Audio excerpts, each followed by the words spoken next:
The ocean is a place of silence and shadows, where time doesn't pass the way it does above, and where secrets can remain undisturbed for centuries, even millennia. For all the advances in satellite mapping, deep-sea submersibles, and sonar imaging, the truth is, most of our planet remains unexplored. And it's in this dark, silent vastness that the most chilling discoveries often arise, not with fanfare, but with questions. Not with clarity, but with whispers. Some are physical, others are felt. If your thoughts are quieter now, subscribe to come back anytime. We'll be waiting. Our first story takes us to the Caribbean Sea, a region famous for crystal blue waters, tropical storms, and sunken ships. But just beneath the postcard surface, something darker waits. A shadow on the sonar, perfectly triangular, and so deep that even military-grade submarines hesitate before descending. It's been called many names: the Obsidian Temple, the Devil's Stepwell, but most know it as the Black Pyramid of the Caribbean Trench. The story begins with a classified US naval mission in the 1990s. The precise year remains redacted, but fragments of internal documents later leaked online tell us the basic shape of the event. A research submarine, experimental, autonomous, and unmanned, was deployed off the coast of Jamaica. Its purpose was straightforward: map a section of the ocean floor thought to contain unexplored volcanic ridges. Instead, it found something unnatural. At a depth of over 8,000 feet, nestled within an unusually flat section of the trench, the submarine recorded sonar returns indicating sharp, consistent angles. One of the documents compared it to an equilateral pyramid, black and matte, standing alone against a lifeless seabed. There were no coral growths, no fish nearby, no movement at all. When the footage was retrieved, technicians noticed something else: an electromagnetic disturbance around the object. Instruments began to fail near the site. Cameras returned static, signal transmissions dropped to a whisper. The drone had passed within 300 feet before its systems went dead, falling silent like everything else near the structure. It was recovered days later, drifted far off course, with half its memory wiped clean. But what truly disturbed analysts wasn't the footage, it was what they heard. Or rather, what they didn't. For the 30 minutes the drone hovered near the pyramid, the audio feed was entirely blank. Not silence, blank. Like the ocean itself had stopped existing. The military ordered a second mission, this time manned. A specialized deep submersible carrying a 3-person crew. The logs from this dive are harder to come by, but a partial transcript of the radio exchange was leaked by a whistleblower nearly 2 decades later. It tells a different kind of story, less technical, more human. The descent was normal until the pyramid came into view, then came the unease. One of the crew, a veteran diver named Harrow, began to describe a sensation of pressure, not from the water, but from inside his own mind. He said it felt like a memory was being pulled out of him, like something deep and old was trying to crawl into his thoughts. Another crew member, referred to only as S, described the structure as pulsing, though instruments showed no light or movement. She insisted it was alive, watching. The final transmission recorded a single sentence from Harrow: "It opened." Then the signal cut.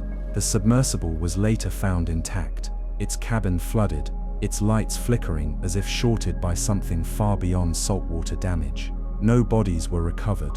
To this day, the Black Pyramid has not been revisited publicly. Its coordinates remain hidden. All attempts to find it via sonar have failed. Some believe it's a relic, an ancient sunken monument from a pre-human civilization, perhaps the mythical Ma. Others claim it's a weapon, some dormant, unknown machine left behind by an intelligence that predates us. But most unsettling of all is the theory shared by a Chilean physicist who studied the electromagnetic data before the government seized her research. She claimed the pyramid wasn't made of stone or metal. It wasn't made of anything. It was an absence, a hollow point in space-time, a shape carved out of reality itself, not built, not placed, removed, as if the ocean was trying to hide something it had no words for.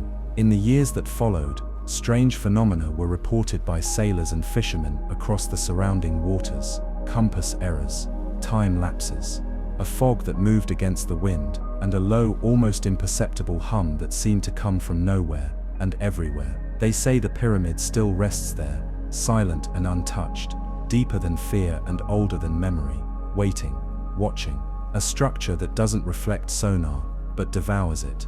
And if you ever find yourself drifting too far from shore, and the water starts to feel just a little too still, listen closely, not for sound, but for what's missing. Because sometimes, the scariest thing beneath the waves is not what you see. It's what should be there, but isn't. Part 2. The submarine graveyard. Beneath the ice, in the farthest reaches of the Barents Sea, past the last fading lights of human habitation, there exists a stretch of ocean known only by a codename, Sector 0. It's not marked on commercial maps, and no official records declare its presence, but those who have worked naval patrols near the Russian Arctic Circle whisper about it like a place from a fever dream. They call it the graveyard, an expanse beneath the ice, where metal coffins sleep in perfect silence. Some are known wrecks, others have no origin, no call signs, no record of ever existing. The legend of Sector 0 began in 2001, when an aging Russian icebreaker named Sergei Korshunov was sent on a routine mission to survey ice movement patterns north of Novaya Zemlya. The mission was standard, the weather stable, but after crossing into what would later be called Sector 0, the ship reported multiple sonar contacts, large, cylindrical objects resting on the ocean floor. At first, the crew assumed they were abandoned Soviet submarines, relics of Cold War exercises. But the sonar data didn't match. The lengths were inconsistent. Some were too long, others were shaped wrong. The Korshunov launched an underwater drone equipped with floodlights and a 4K camera. What they found defied logic. Scattered across the seabed were at least 13 massive structures, partially buried in ice-crusted silt. Most were cylindrical, yes, but some tapered into smooth metallic spires. A few had fins, like crude rocket boosters. One, nicknamed the Harpoon, was shaped like a sharpened needle, nearly 100 meters long, with no visible seams, no hatches, no propellers, no entry points at all. Just a perfect obsidian surface too reflective for the murky depth it rested in. But what truly unnerved the crew wasn't the ships themselves, it was what surrounded them. The seabed was unnaturally still, like nothing had moved through it in decades. No fish, no sediment trails. The ice above had formed a perfect dome, as if the water didn't shift naturally anymore, like time itself had stopped. When the drone moved closer, an electrical pulse was recorded. Static filled the video feed, and one of the onboard computers began to reboot uncontrollably. It's then a sound, low, throbbing, rhythmic. The Russian crew described it as a heartbeat made of metal. Some said it was mechanical, others believed it was organic. Either way, it didn't belong there. The footage was confiscated by military intelligence upon the ship's return. It's Nenaselka Scrime. The Korshunov's logs were classified, and the vessel was quietly decommissioned 6 months later. But whispers escaped. A crewman, young and terrified, leaked audio recordings captured during the dive to a fringe journalist based in St. Petersburg. Then a voice barely audible, repeating a phrase in a language no one has yet identified. It's Nenaselka Scrime. It's attempted to clean up the file. What they revealed was chilling, but none of the soul. One linguist described it as the sound of language trying to remember how to be spoken. And yet, to this day, satellite data from public providers shows a strange blackout zone in that very stretch of sea. Just a wide patch of pixelated white. What makes this story linger, what makes it terrifying, isn't just the possibility that ancient or alien vessels lie entombed beneath the northern ice. It's what those vessels might represent. One theory, proposed by an exiled physicist named Oleg Kalanin, suggests that these are not submarines at all. Tremate made to bills where the membrane between dimensions stretches thin, where things slip through, not all of them natural, not all of them inert. According to his theory, the graveyard isn't a battlefield. Logged in 2013 by an American submarine, the US Valhalla, which was operating in NATO waters near the same region. 1. The log, quietly leaked by a defense analyst with no clear motive, describes the Valhalla picking up a sonar anomaly, described as a singing line. The sonar operator claimed the return signal oscillated, like the ocean was remembering something, grieving. The signal continued for 13 minutes before stopping abruptly. At the same moment, internal ship clocks jumped forward by 7 seconds. all of them, synchronized, even the analog watches. The captain, unsure what to make of the event, logged it as an environmental anomaly. The ship was redirected. No further action was taken. But here's the part that's often left out. Night of behind a journal. The final entry was scrawled hastily on the last page. The final entry was scrawled hastily on the last page. Light of bows on the opera thirst of hon soap. The singing line, if the submarine graveyard is real, then what sleeps there may be older than war, older than us. Machines perhaps, but not in the way we understand. Silent witnesses to events our species hasn't yet reached, or reminders of timelines that branched off long ago, swallowed by ice and silence. And if they ever wake, if the heartbeat grows louder, will we even understand what we've disturbed? Or will we simply vanish, like the drone, the icebreaker, the clocks, erased not by violence, but by forgetting? Light of the Fall, One Shiv Call. Part 3. The Screaming Trench of the Southern Indian Ocean. There is a place in the Southern Indian Ocean that mariners refer to only in hushed tones, if they refer to it at all. It has no name on official maps and lies hundreds of miles from the nearest shipping lanes. No buoys mark its presence. No data buoys record its weather, but in the International Registry of Unexplained Maritime Signals, it is known simply as Signal 43, the source of the loudest and most horrifying sound ever recorded beneath the sea. It began on March 1st, 1997, a hydroacoustic monitoring station, operated jointly by the United States, and Australia picked up a low-frequency sound that lasted for exactly 7 minutes and 16 seconds. At first, the technicians believed it was a misfire, a corrupted transmission, or perhaps a calibration glitch, but the same sound was reported by a second station more than 3,000 kilometers away, and then a third, and then a fourth. All described the same event, a slow rising wail, beginning at the edge of human hearing and growing in pitch, until it shattered into a frequency so high it escaped the sensor's capacity to record it. The team labeled the event anomaly, then biological candidate, then when no whale or seismic explanation could fit, Signal 43. What made it especially unsettling was the pattern of the sound. It didn't loop, and it didn't echo. It wasn't a call or a burst, or a pulse. It was a scream, a singular, uninterrupted scream that never paused for breath, as if something had opened its mouth deep in the blackest corner of the ocean and let its agony pour out until it couldn't anymore. Later triangulation placed the origin of the signal near a trench unlisted in any geological surveys. This in itself was strange.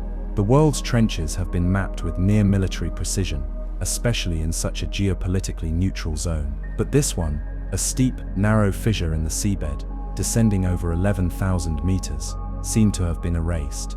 No sonar return, no bathymetric contour lines, just a void in the data, an anomaly. 2 months after the signal was recorded, a French research vessel named Orphée was dispatched to investigate under the guise of tectonic surveying.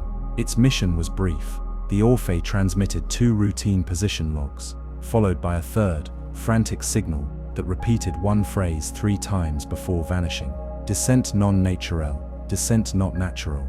The ship was found drifting weeks later, no crew aboard, no signs of struggle. Food half-eaten, coffee still warm in 1 cup, logs manually erased. The only surviving audio was a fragmented black box transmission, garbled static, punctuated by 3 words whispered over and over again, in a hoarse male voice. Make it stop. Following the recovery of the Orphée, satellite coverage over the area was restricted by several cooperating governments. New maritime routes were drawn, private vessels were warned against crossing that part of the ocean, citing dangerous undersea currents, and yet small fishing boats from nearby territories, Indonesia, Reunion, Mauritius, continued to report strange phenomena, compass needles spinning wildly, sudden temperature drops, electronic malfunctions, and most disturbing of all, the sound. Several crews claimed to hear it through the hull, faint at first, like a distant foghorn, then rising, groaning, grinding through the ship's frame until it seemed to come from inside the vessel itself.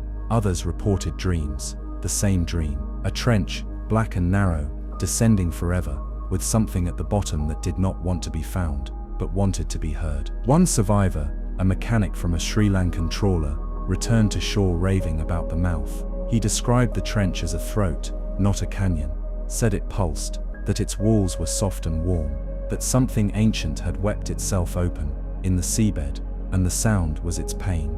In 2005, a private expedition, funded by a Norwegian tech billionaire obsessed with the mystery, sent a deep-sea drone into the area. The drone was outfitted with reinforced pressure casings, ultra-low frequency mics, and a live feed. It descended for 4 hours, and then suddenly, the feed cut to static, not distortion, pure static. When the footage was recovered, the data was intact, except for one stretch, exactly 12 minutes long, where every frame was overwritten with a single frozen image. It showed the trench's edge, black and glistening like a wound in the earth, and just beyond it, faint but undeniable, something looking up, not a creature, not quite, more like an outline, a geometry that suggested a shape but refused to settle into anything recognizable, as if the deep had tried to mimic life, but got the details wrong.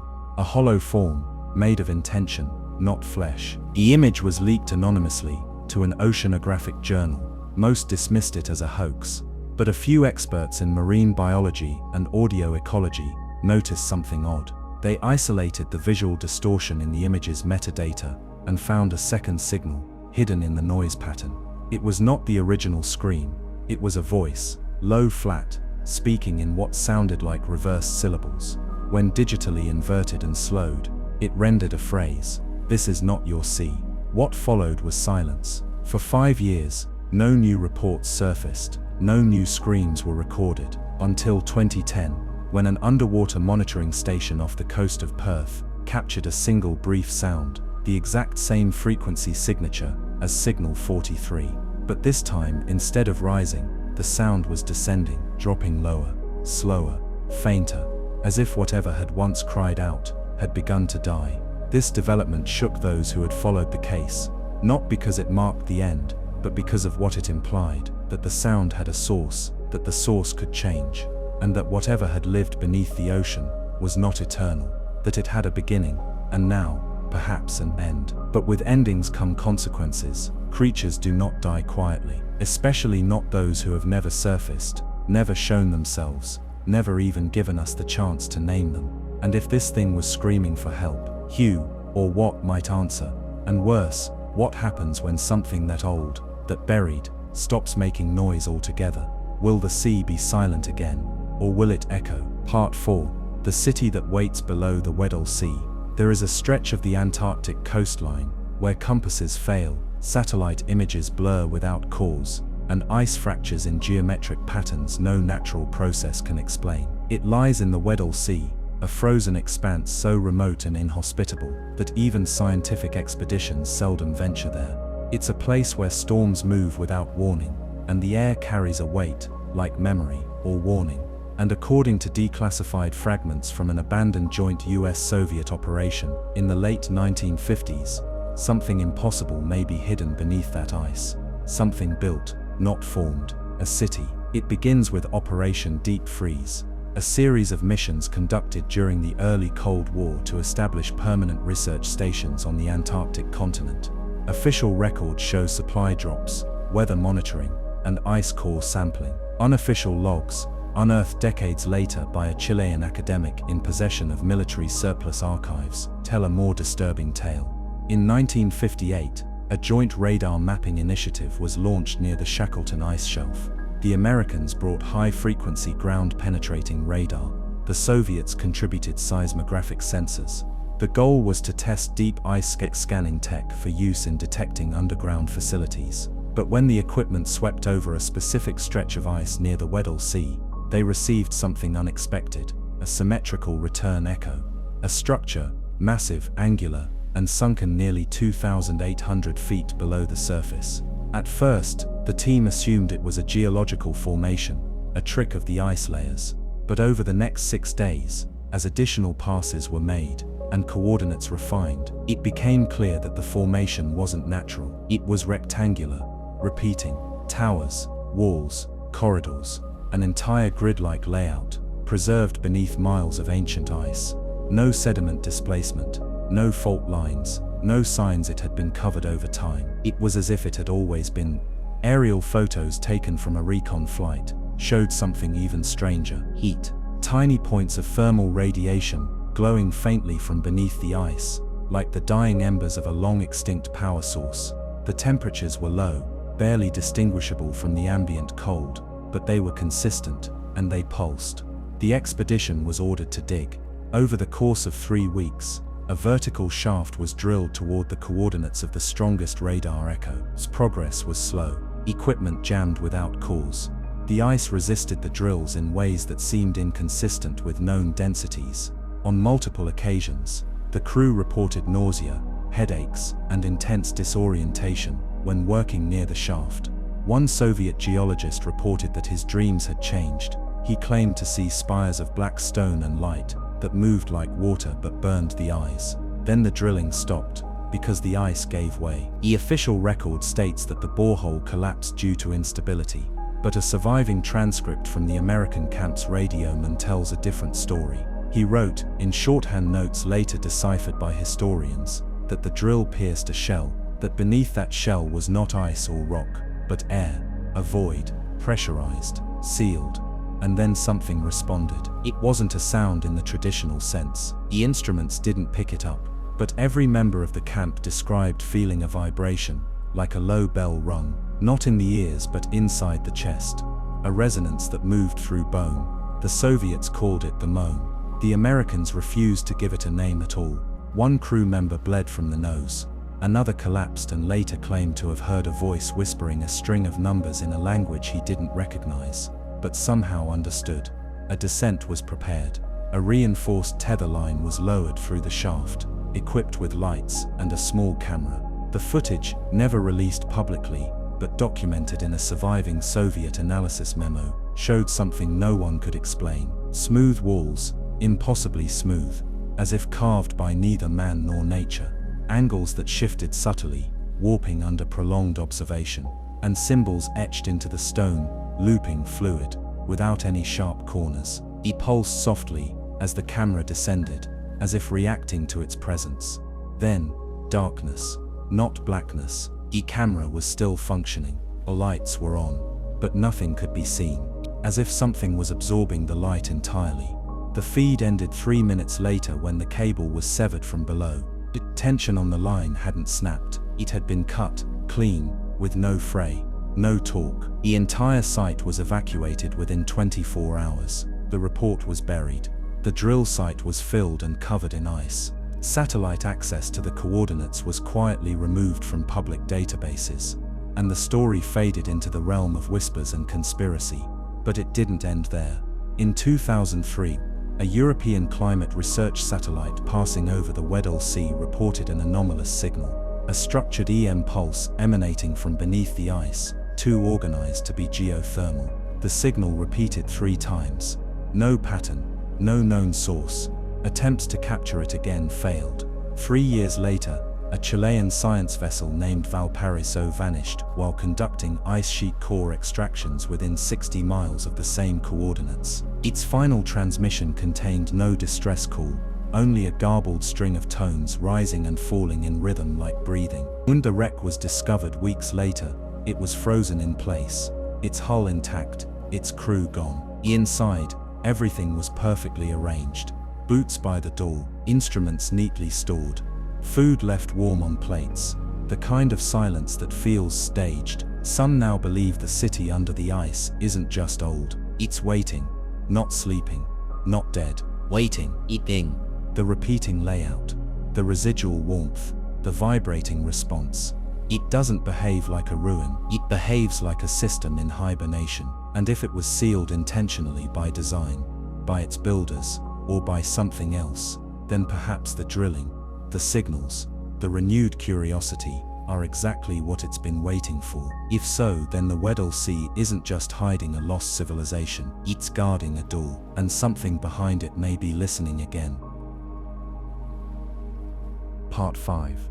The lights beneath Lake Vostok. Beneath nearly 4 kilometers of Antarctic ice lies one of Earth's oldest, most isolated, and least understood bodies of water, Lake Vostok. Trapped under the ice sheet for over 15 million years, the lake is a sealed pocket of water, untouched by surface light, air, or influence. since long before the first human ever walked upright. It is a place cut off, not just by geography, but by time.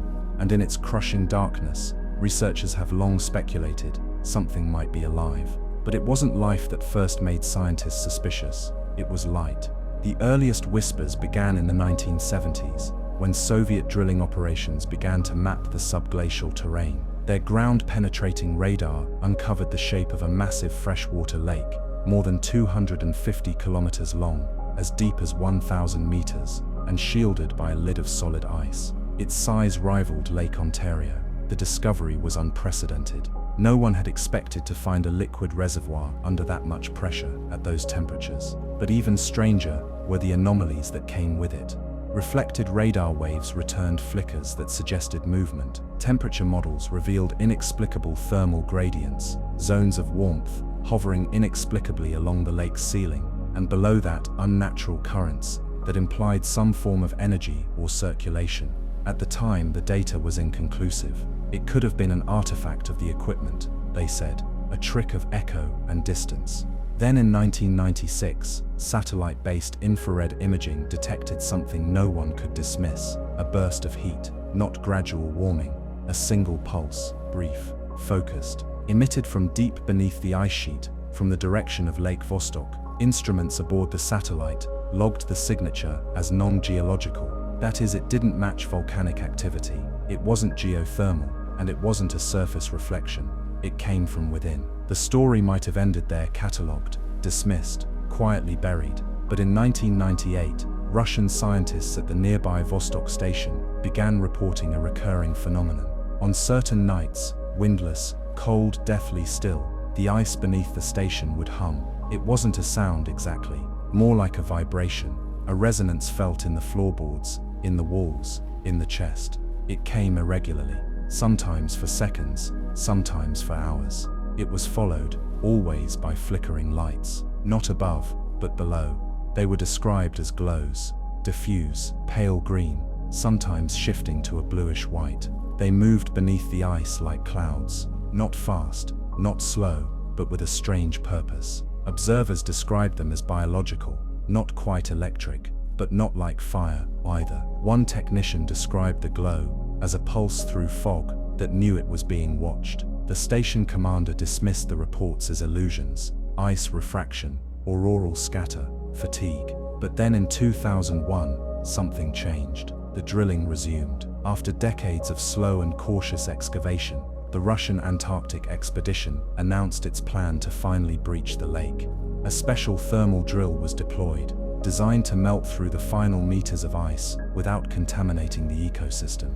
It was fitted with a sterilized probe, cameras, and a fluid control mechanism to prevent backflow. The world watched as the final stages commenced. Then, silence. For 5 full days, Vostok station went dark. No transmissions, no logs, no radio contact. When the station came back online, the official statement was brief. A storm had knocked out communications. But those monitoring satellite data knew no such storm had occurred. The ice had been calm, still. The blackout, it seemed, had not come from above, but from below. Unofficially, a technician who defected years later claimed that during the blackout, the probe made contact, not with the lake, not exactly, but with something embedded in the ceiling of the ice. A void, a chamber, 30 meters wide, filled with liquid water, and most disturbingly, metallic surfaces. The probe's cameras recorded reflections, curved structures, and lights. They were not camera flares, they were moving. When the thermal drill melted fully through, pressure from the lake pushed back, not violently, but steadily, as if the lake was breathing. The crew sealed the shaft immediately, fearing contamination, but the vibration persisted. Stronger, the lights returned. They watched the ice from below, like luminous eyes behind frosted glass. After the blackout ended, the Russians suspended the drilling operation indefinitely. Officially, they declared success. Samples had been collected. The mission was complete, but the data was never published. The images never released. And then came the disappearances. Between 2003 and 2007, 5 members of the Vostok drilling crew either went missing or died under unusual circumstances. One fell into a crevasse during a clear day walk. Another was found frozen outside the station's emergency hatch, with no signs of forced exit. A third suffered what was called a psychotic episode, and had to be restrained for 3 days, during which he repeatedly spoke a phrase in a language no one could identify. Not Russian, not any known tongue. Linguists reviewing the audio later found partial phonetic matches in reconstructed proto-languages that predate Sumerian. The most chilling report, however, was made by an American geologist who visited Vostok Station as part of a joint climate study. He noted that some of the Russian crew refused to go near the drill shaft. One had placed icons, tiny religious figures, around its perimeter. When questioned, the man simply said, "It's not a lake." "What is it then?" the American asked. The Russian paused. By 2010, all deep drilling efforts into Lake Vostok ceased. Today, the shaft is sealed. Sensors monitor the ice for movement, but official research has shifted elsewhere. Privately, however, military satellites still orbit above it, and in 2014, a classified US intelligence cable released through a major data leak referenced anomalous electromagnetic feedback within Antarctic zone. A source consistent with Vostok event pattern. The signal, the cable noted, pulsed every 7 hours and 41 minutes, precisely, like a beacon or a clock. Some now believe Lake Vostok is more than a time capsule, more than a sealed environment. They believe it is a structure, a vault, that what lies beneath is not microbial life or thermal vents, but a form of intelligence so ancient and so alien to us, that it expresses itself through temperature, through light, through rhythm. It doesn't need language, it doesn't need shape, it only needs to be heard. And when it was finally touched, when the drill punctured the last veil of silence, it didn't rage, it didn't rise, it didn't kill, it signaled back. The lights beneath Lake Vostok have not been seen again, but something buried under millions of years of isolation is still waiting, still humming, still counting down. Part 6. The abyssal signals of the Mariana Trench. The Mariana Trench is known as the deepest, most remote part of the Earth's oceans, a vast and uncharted abyss where pressure reaches over 1,000 times the weight of the atmosphere and where no sunlight can penetrate.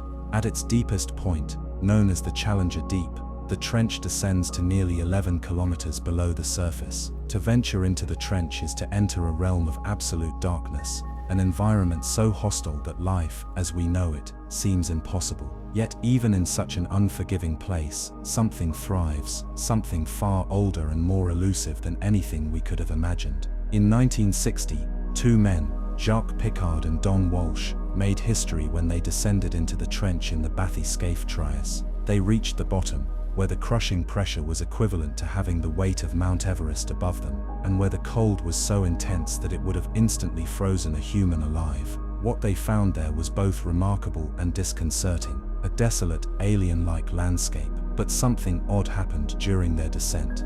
At about 10,000 meters down, their sonar began to register an anomaly. A strange rhythmic pulse, distinct from the natural sounds of the ocean floor, began echoing through their instruments. The pulse was consistent, like a heartbeat, steady and powerful. It didn't match any known geological event.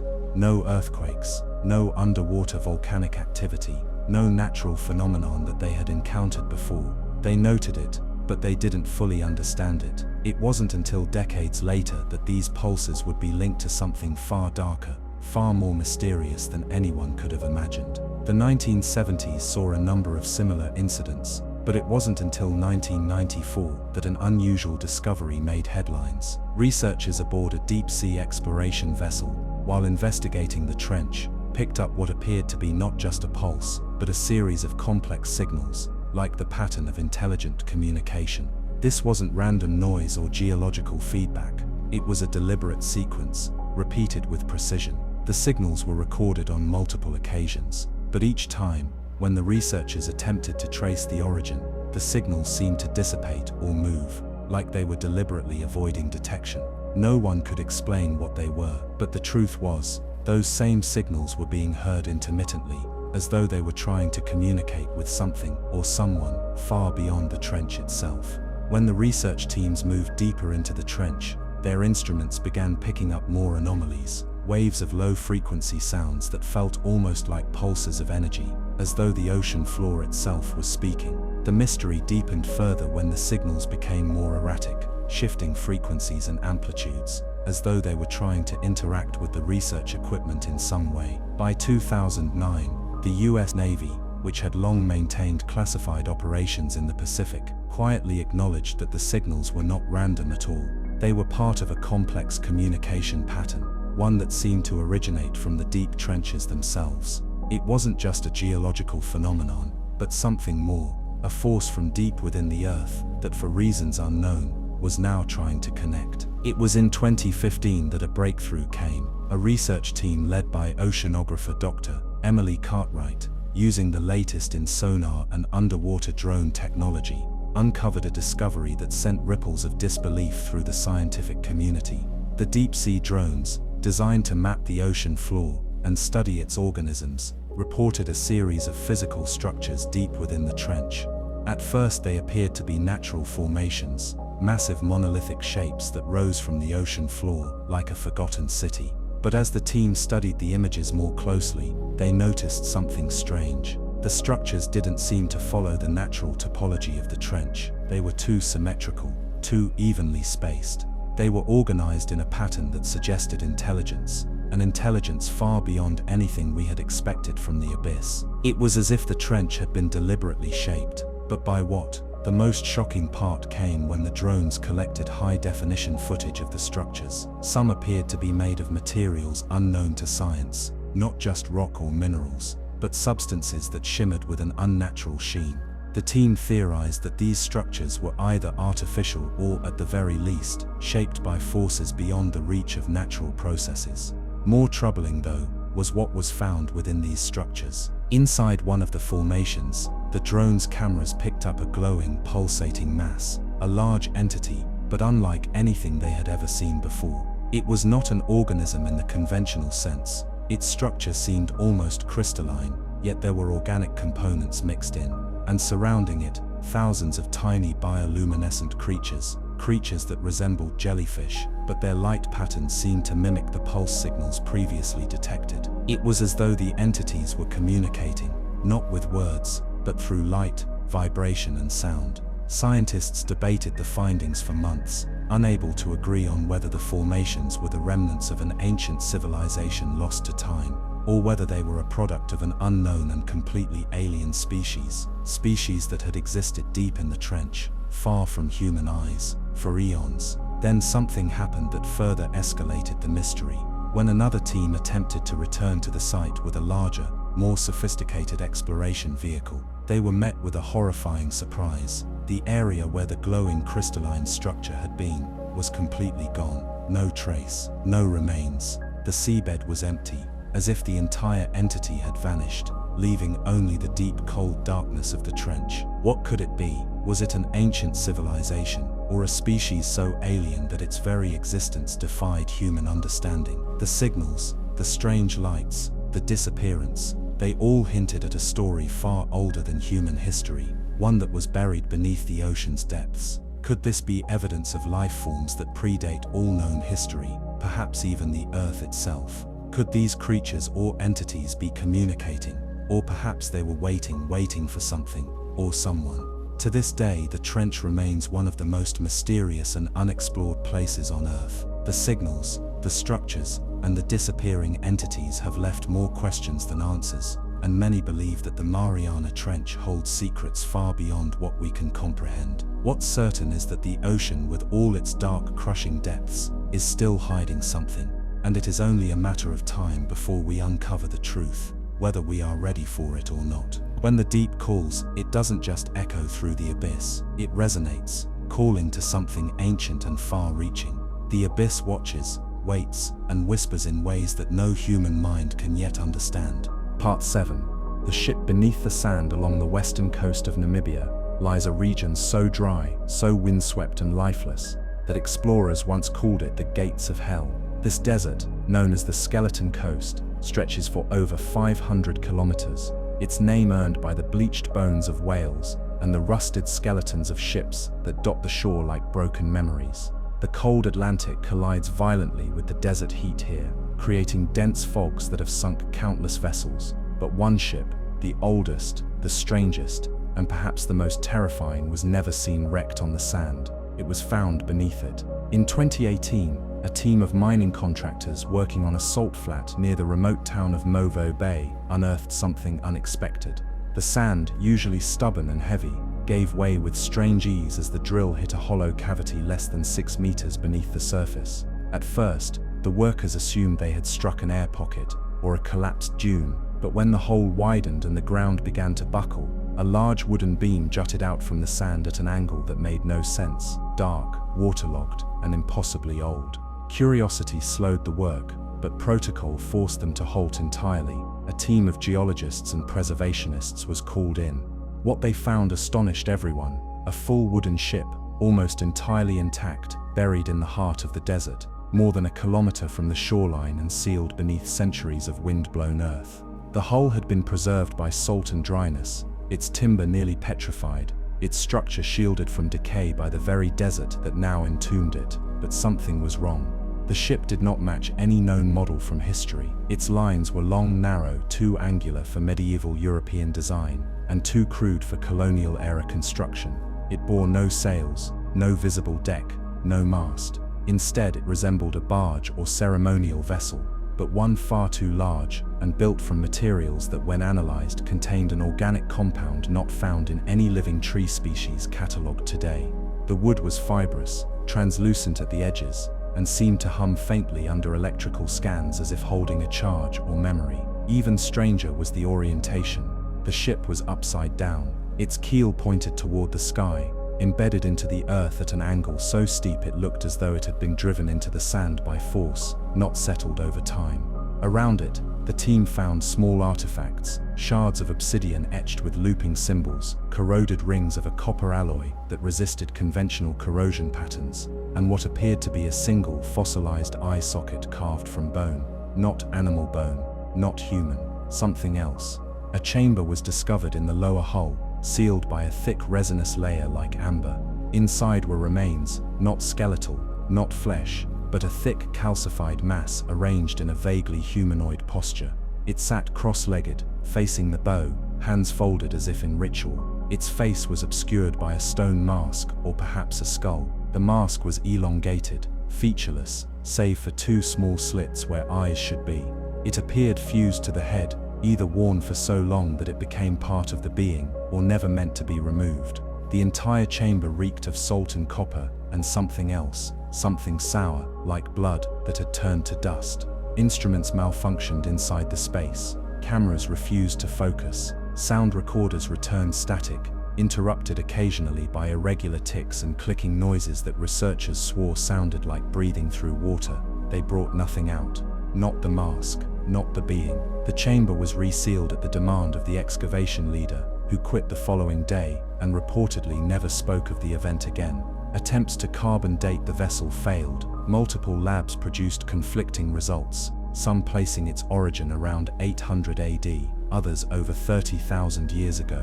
One lab, using high-resolution atomic decay analysis, returned an impossible result. The materials tested had an age of negative 2,300 years. As though the object had not yet occurred, the data was dismissed as an error, but the file was quietly sealed. Then the lights came. Workers began reporting distant flickers on the horizon, soft greenish glows that danced like lanterns in the fog. At first, they appeared far out to sea, then closer. Eventually, one was seen hovering above the excavation site itself, perfectly still, before extinguishing in an instant. Motion detectors captured nothing, but the salt pans began to shift. Strange cracks appeared overnight in geometrical patterns, perfect arcs, hexagons, spirals, etched into the earth like sigils scorched beneath the surface. At night, the wind changed. It carried no sound at first, but over time, a whisper, not a voice, not quite, but something that mimicked breath and rhythm. It would rise during the coldest hour, between 3 o'clock and 4 o'clock a.m., and fade with the light. One researcher tried recording it. The playback, when reviewed, contained no audio at all, just a caption, inexplicably generated by the software that read, "Do not look back." After 3 weeks, the site was shut down. Officially, the ground had become unstable. Unofficially, a private message was circulated among the excavation staff. The ship is not ours. It was never meant to be found. It was buried again. Not carefully, not respectfully. The sands were returned by industrial loaders, layer after layer, until the ship was once again lost beneath the desert's silence. But locals still speak of it. They say the lights have returned. They say the dunes have begun to lean inward around the burial site, as though the earth is sagging under the weight of something that does not belong. And sometimes, when the wind moves just right, they say you can hear the creaking of timbers beneath the sand, not like a ruin shifting, but like a ship at sea, drifting across an ocean no one can see, waiting for a storm that never ends, waiting to rise again. Because the truth is, some wrecks don't come from the surface, some arrive from below, and when they do, they don't carry survivors. They carry warnings carved in wood and bone and silence, drifting not on water, but through time itself. And when they surface, something else does too. Part 8. The Garden of Bones in the Java Abyss south of Java, where the Indian Ocean folds into itself in roiling currents and hidden chasms. There is a trench so deep and so rarely explored that mariners once claimed it led to the edge of the world. The Sunda Trench is a scar across the ocean floor, a wound left by tectonic fury and time, stretching more than 3,200 kilometers in length and plunging over 7,000 meters into blackness.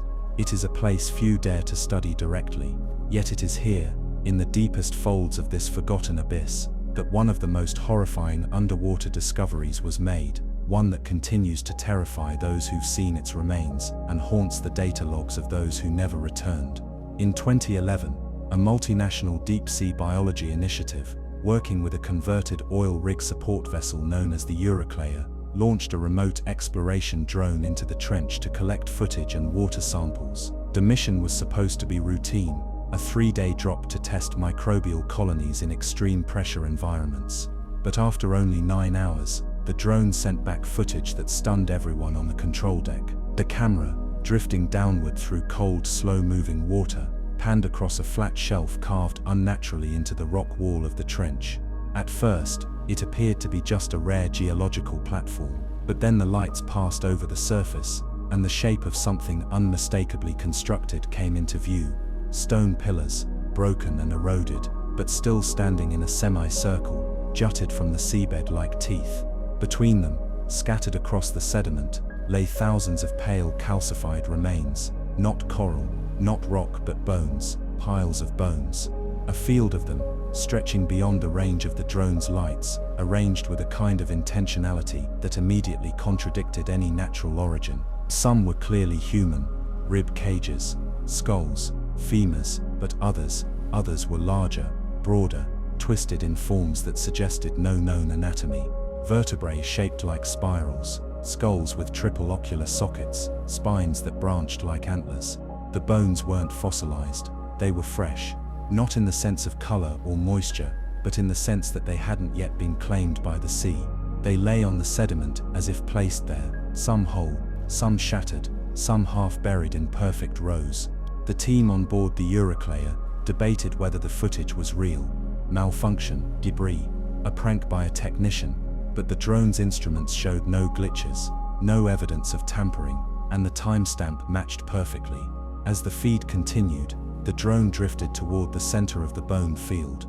It reached the heart of the semicircle, and there, standing perfectly upright on a raised stone platform, was something that stopped the broadcast cold, a human figure. Not alive, it stood motionless, preserved by pressure and cold, arms crossed over its chest. A diver, clad in an old wetsuit, the fabric decayed into lace. The helmet was cracked, a nameplate etched into a chest tag read simply Aramaki, a Japanese name, but no record existed of any diver by that name lost in the region. The figure was positioned not as if it had fallen, but as if it had been placed, like a statue, like a guardian.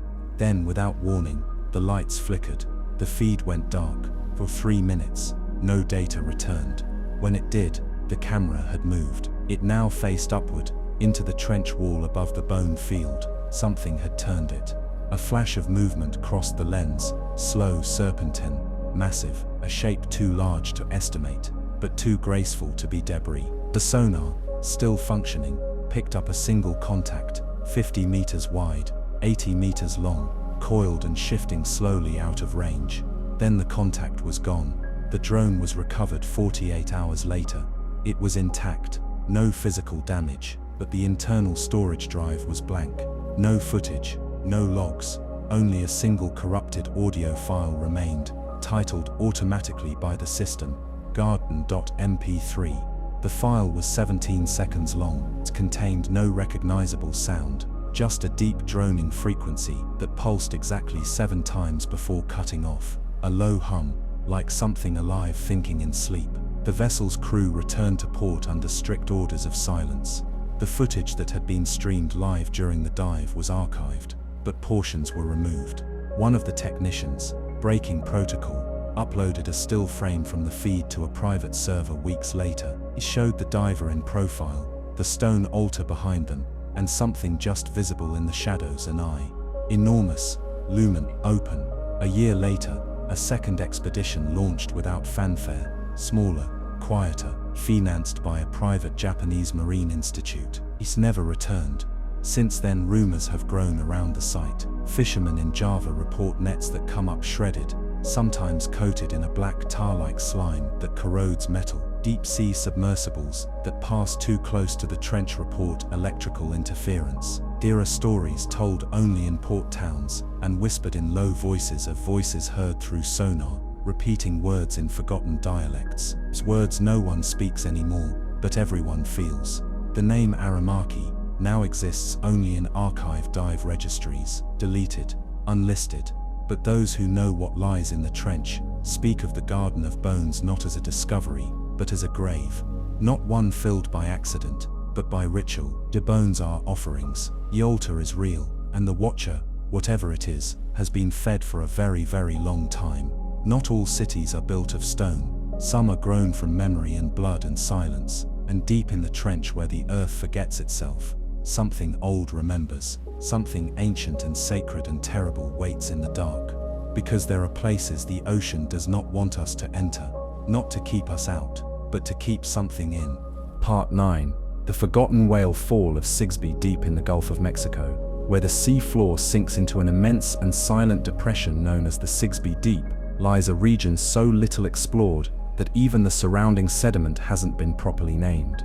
It's not the deepest part of the world's oceans, but it is one of the most unsettling, a vast plain of soft mud, slow currents and temperature gradients that confuse even the most advanced mapping instruments. It is a place where visibility fades, sound bends, and light from submersibles seems to be swallowed by something more than just water. In 2007, a marine research team from a consortium of American universities deployed a robotic submersible to explore a suspected whale fall, one of those rare, haunting sites where a massive cetacean has died and its body has drifted to the bottom, creating a burst of life in an otherwise barren seafloor. These sites, while macabre, are crucial to understanding deep-sea ecosystems. For decades, such whale falls have revealed rare scavengers, bacterial colonies, and bizarre biological networks that feed off the slow decay of giants. But the site discovered in Sigsbee Deep was different. The descent began like any other. The submersible, codenamed Hadros, eased into the water with soft thrusters, trailing its tether and cameras into the darkness.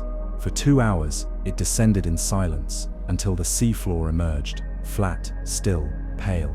And there, at the center of the camera's feed, was the skeleton. At first it seemed normal, a large whale, perhaps a sperm whale, its vertebrae coiled like a sunken serpent across the seabed. But something about it was wrong. The bones were clean, too clean. There were no visible feeders, no hagfish, no bacterial mats. The usual explosion of life that surrounded whale falls was absent. It was as though the surrounding sea had refused to participate in its death. Even the sediment around the body was untouched, pristine. The team, intrigued, guided Hadros closer. That's when they noticed the first anomaly, the skull. It was far larger than it should have been, longer, narrower, and the eye sockets, if they were sockets, were set too high on the head, facing slightly upward instead of out to the sides. The teeth, visible through the collapsed jaw, were mismatched. Some had the rounded molars of a baleen whale, others were sharp, needle-thin, arranged like a predator's. No known whale matched the anatomy. As the submersible circled, its sonar picked up something buried beneath the bones. A hard surface, flat, rectangular, man-made. The skeleton wasn't resting on sediment, it was resting on a platform, a slab of something too even, too deliberate to be natural. When the sediment was stirred with a directed air pulse, the outline became clear, a dark stone or metal surface, etched with deep grooves in a repeating spiral pattern. The researchers immediately recognized something ancient, something constructed. Then, one of the cameras began to malfunction. The screen flickered. For a moment, the feed split into bands of static. Then the audio picked up a low vibration, not from the submersible, but from the seafloor. A tone low and steady, vibrating through the hull and up the tether into the ship above. It wasn't just sound, it was felt. A few seconds later, the sediment around the whale skeleton began to shift, not collapse, shift, slowly, like something moving beneath it. The crew aboard the vessel assumed seismic activity, but the seismometers showed nothing. No tremors, no faults, no movement, yet the bones sank, not gradually, but in sudden jerks, vertebrae disappearing one after another into the soft earth as though being pulled. Hadros tried to back away, but its rear thruster froze. The cameras caught the skull tilting, falling back into the sediment. As it did, something smooth and dark emerged from the pit beneath. It was not a fin, not a limb, it was something else, broad, ridged, with a wet sheen that didn't reflect light, but drank it. Then the feed cut out, the tether was severed, recovery efforts failed, the submersible was gone, no trace was ever found, but the audio still streaming through auxiliary channels, recorded for 2 minutes more. It captured the low hum, increasing in volume, shifting in tone until it resolved into something closer to a chorus of breathing. When the researchers returned to the surface, they brought back only the sonar logs and the 2 minutes of audio. The coordinates were sealed. The footage was archived under a restricted file name, event_deepfall_01. Officially, the expedition had found no significant biological data. Unofficially, the team disbanded. 2 of the senior biologists left oceanography entirely. One entered religious service, another was institutionalized following a breakdown in which he repeated a single phrase for 6 days. We buried it in flesh, but it remembers the air. Since then, every deep-sea whale fall found in the Gulf of Mexico has been approached with caution. Several have shown signs of having been arranged, bones placed in concentric circles, skulls facing due north, ribs bent backwards unnaturally. One such site included a totem-like pillar formed from stacked vertebrae, rising nearly 2 meters above the seabed. No currents could have done it, no scavenger could have shaped it. Some believe the creature at 6B Deep wasn't a whale at all, that it was something that came from the abyss, long before the first whales existed, and adapted its shape as camouflage. Others believe it was a vessel, organic, but designed, that the platform beneath it was not a burial site, but a cradle, a place to rest, a place to remember. But perhaps the most chilling theory comes from a private log written by one of the expedition's technicians, discovered years later in a locked hard drive. In it he describes a dream he had the night before the signal was lost. In the dream he stood on the ocean floor, surrounded by skeletons that whispered without mouths. They told him that whales were not alone when they arrived in the sea.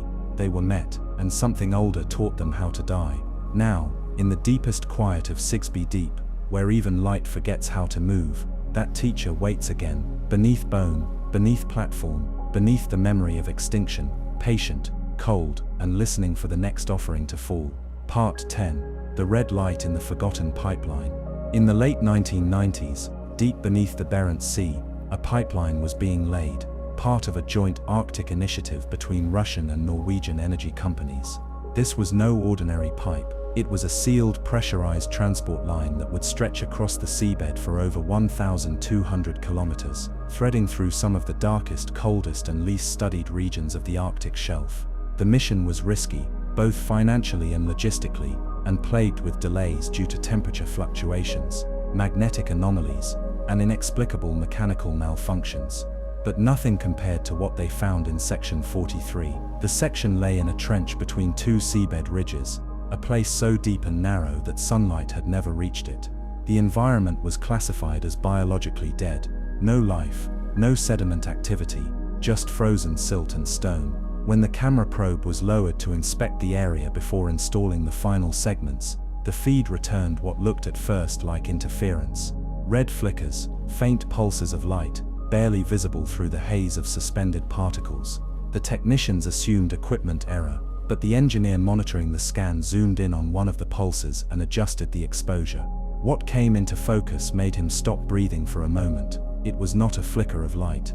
It was a fixed source, buried beneath the sediment, glowing steadily from inside a small mound of disturbed seabed. It looked mechanical, but the heat maps showed no thermal signature.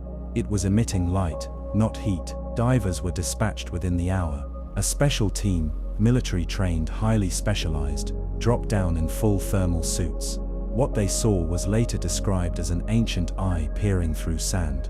The object was glass-like, circular, and segmented in a way that mirrored deep-sea invertebrates. Around the edges of the glow, metal-like ridges were barely visible beneath the silt, as if some enormous construct had been buried long ago, and was just now starting to resurface. But here's where the story fractures. One diver, a Norwegian named Carlsen, radioed that he saw letters engraved on the structure, symbols that appeared to shift when observed directly. He described them as looping, interlocked rings, similar to Celtic knots but deeper, as if carved in layers. He tried to approach, then the feed cut out. A high-pitched tone bled into every comms channel, followed by a violent shockwave that tossed the support ship on the surface as if struck by a passing storm. Only one diver was recovered. He was alive, but not responsive. He surfaced clutching a chunk of something that looked like volcanic glass, but under infrared, it pulsed. A red light, rhythmic, slow, not a glow, a pattern. Doctors reported his pupils never constricted again after resurfacing. He didn't blink, he didn't speak, but he moved, mechanically, almost in sync with the pulsing light, as if he were responding to something only he could hear. When researchers tried to take the object from him, he fought them with inhuman strength, screaming in a language no one recognized. Hours later, the lights on the vessel went out. Backup systems failed. Every camera and recorder wiped clean. When power returned, he was gone, vanished from a sealed room. He object too. The pipeline was never completed. Section 43 was rerouted and declared geologically unstable. But the Russian company overseeing that leg filed a private report months later. Sonar pings in the region were no longer returning as expected. Something massive, round and buried had shifted. Not enough to trigger alarms, but enough to suggest movement. Independent researchers years later obtained fragments of the wiped camera footage from a corrupted black box. The last frame before the feed was lost shows Carlsen's helmet facing the glowing object. The red light is brighter. His visor reflects a pattern, circles within circles, spiraling inward. A symbol not found in any known language, but closely resembling ancient Mesopotamian cosmograms representing gateways between worlds. Some believe the object is a remnant of an ancient civilization, one that didn't live on the surface, but beneath. That the Barents Sea hides ruins not made of stone or coral, but glass and metal, grown and forgotten. Others think it's a communication device, one that was never meant for us. But a few hold a darker belief, that the pipeline itself was a trigger, that by digging there, by threading our crude machines through ancient arteries, we didn't uncover something buried. We woke it. Now they say, there are red lights appearing again, not always visible to the naked eye. Sometimes they're seen on sonar, sometimes in dreams. Glimpses of circles, rhythms, whispers that repeat numbers or coordinates. The company denies everything. The diver was never listed. The footage officially doesn't exist. But the Barents Sea remains a dead zone, and ships passing through the coordinates of Section 43 report strange magnetic distortions. Compass needles jitter, screens flicker, and deep below, through layers of cold and pressure, a slow, steady pulse continues, unblinking, patient and red.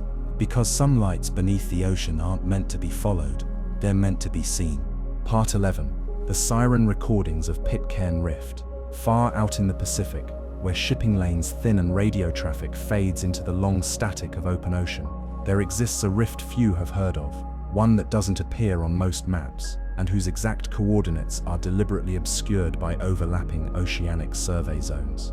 The Pitcairn Rift lies near the tectonic fracture south of the eponymous island chain, a vertical wound that plunges into the abyss between two submerged ridges. For decades, it was considered geologically unremarkable, just another deep fold in the Earth's crust. That changed in 1994. That year, the US National Oceanic and Atmospheric Administration deployed an array of underwater microphones, hydrophones, across the Pacific as part of a Cold War-era network, originally designed to detect enemy submarines. But when the Cold War ended, the system was repurposed for seismology, marine biology, and deep ocean monitoring. What it recorded near Pitcairn Rift in the winter of '94 remains one of the most chilling and unexplained auditory events ever captured beneath the sea. At precisely 3:21 UTC on December 3rd, a low-frequency sound began broadcasting through the ocean from somewhere near the rift. It started as a faint murmur, like the far-off groan of shifting ice, but it didn't fade.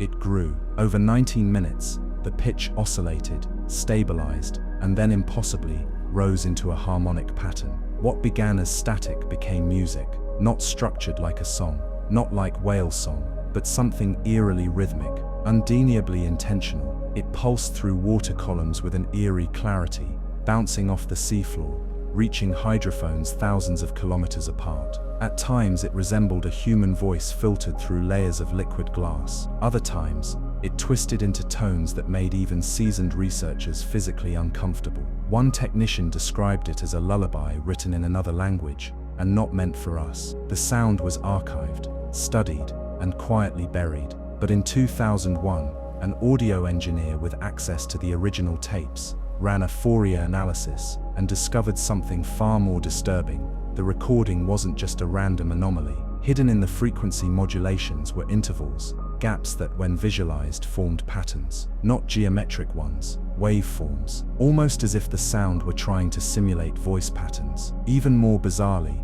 those intervals mirrored human breathing rates. This was not simply noise, it was speech, or something imitating it. The engineer, unable to contain his curiosity, ran the recording through experimental vocal reconstruction software used for artificial speech synthesis. The result was corrupted, unstable, but in the background, distorted and stretched beyond recognition. One phrase emerged consistently at the tail end of every cycle.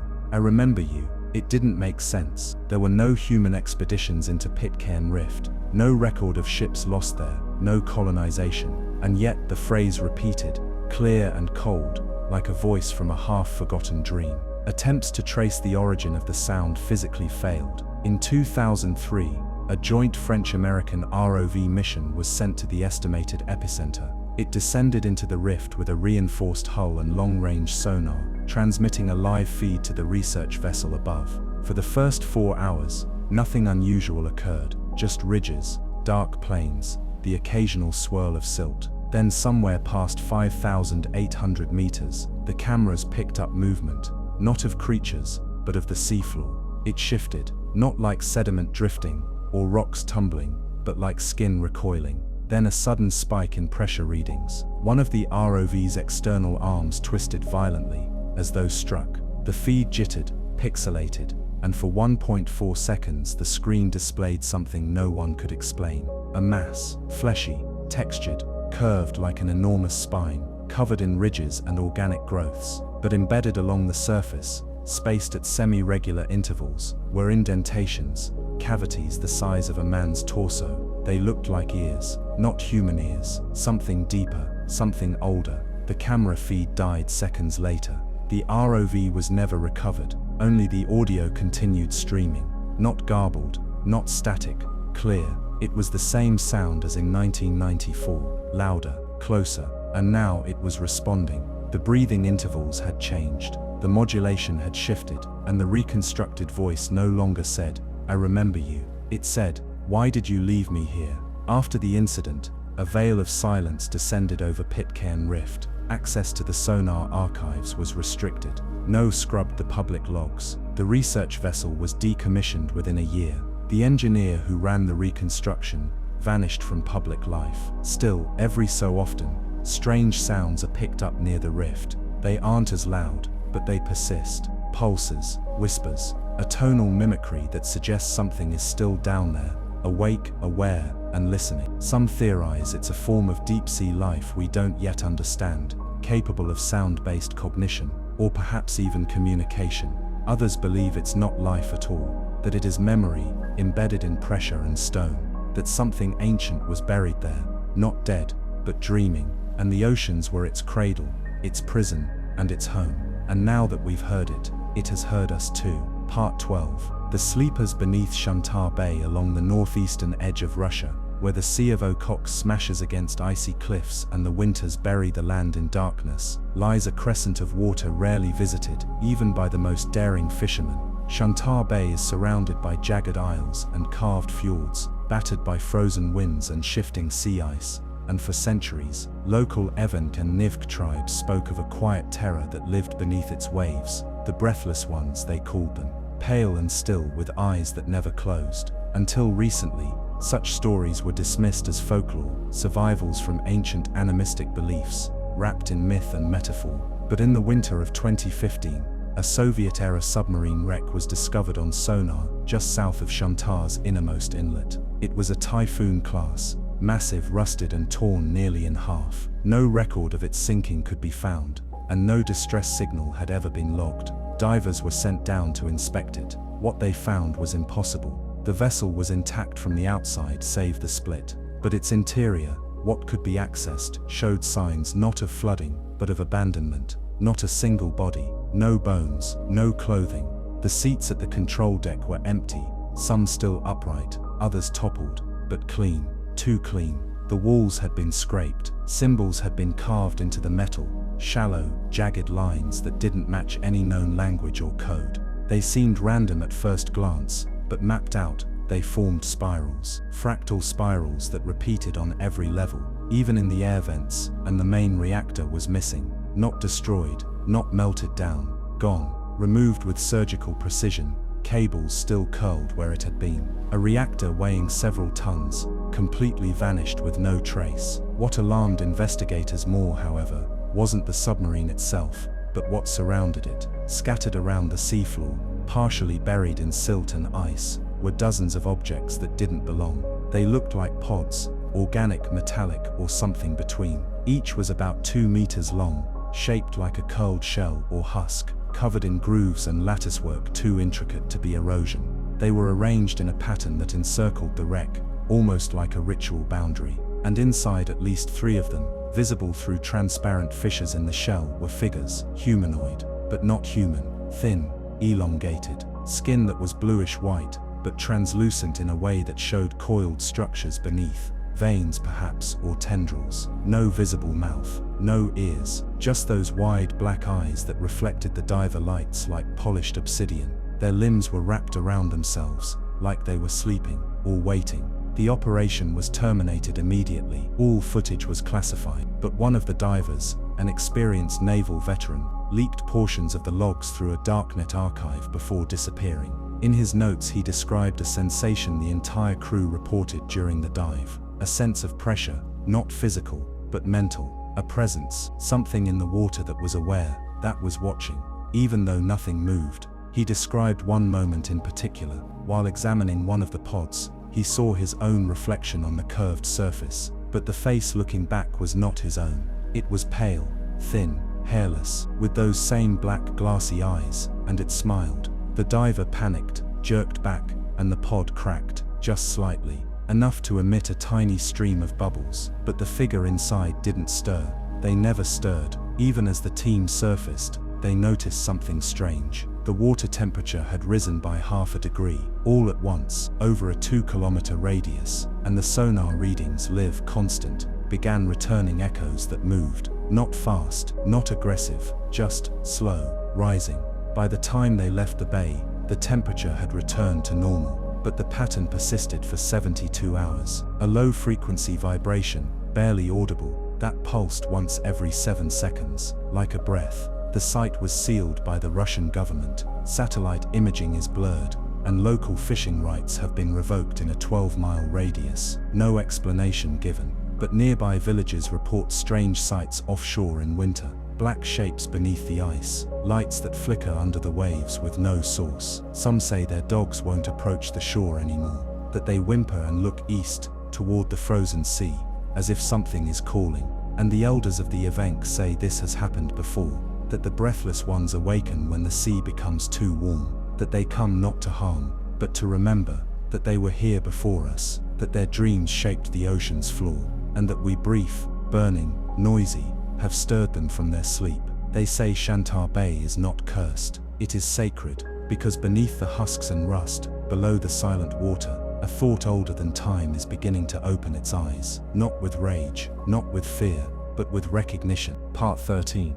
The forgotten haunting of Navassa Trench. Navassa Island is a jagged, uninhabited mass of rock between Haiti and Jamaica. At first glance, it's just a barren speck in the sea, a lonely fragment of limestone cliffs and scrub, marked only by the broken skeleton of an old lighthouse and whispers of forgotten colonial violence. It doesn't even have a port. The reefs that surround it are razor sharp, and the currents unforgiving.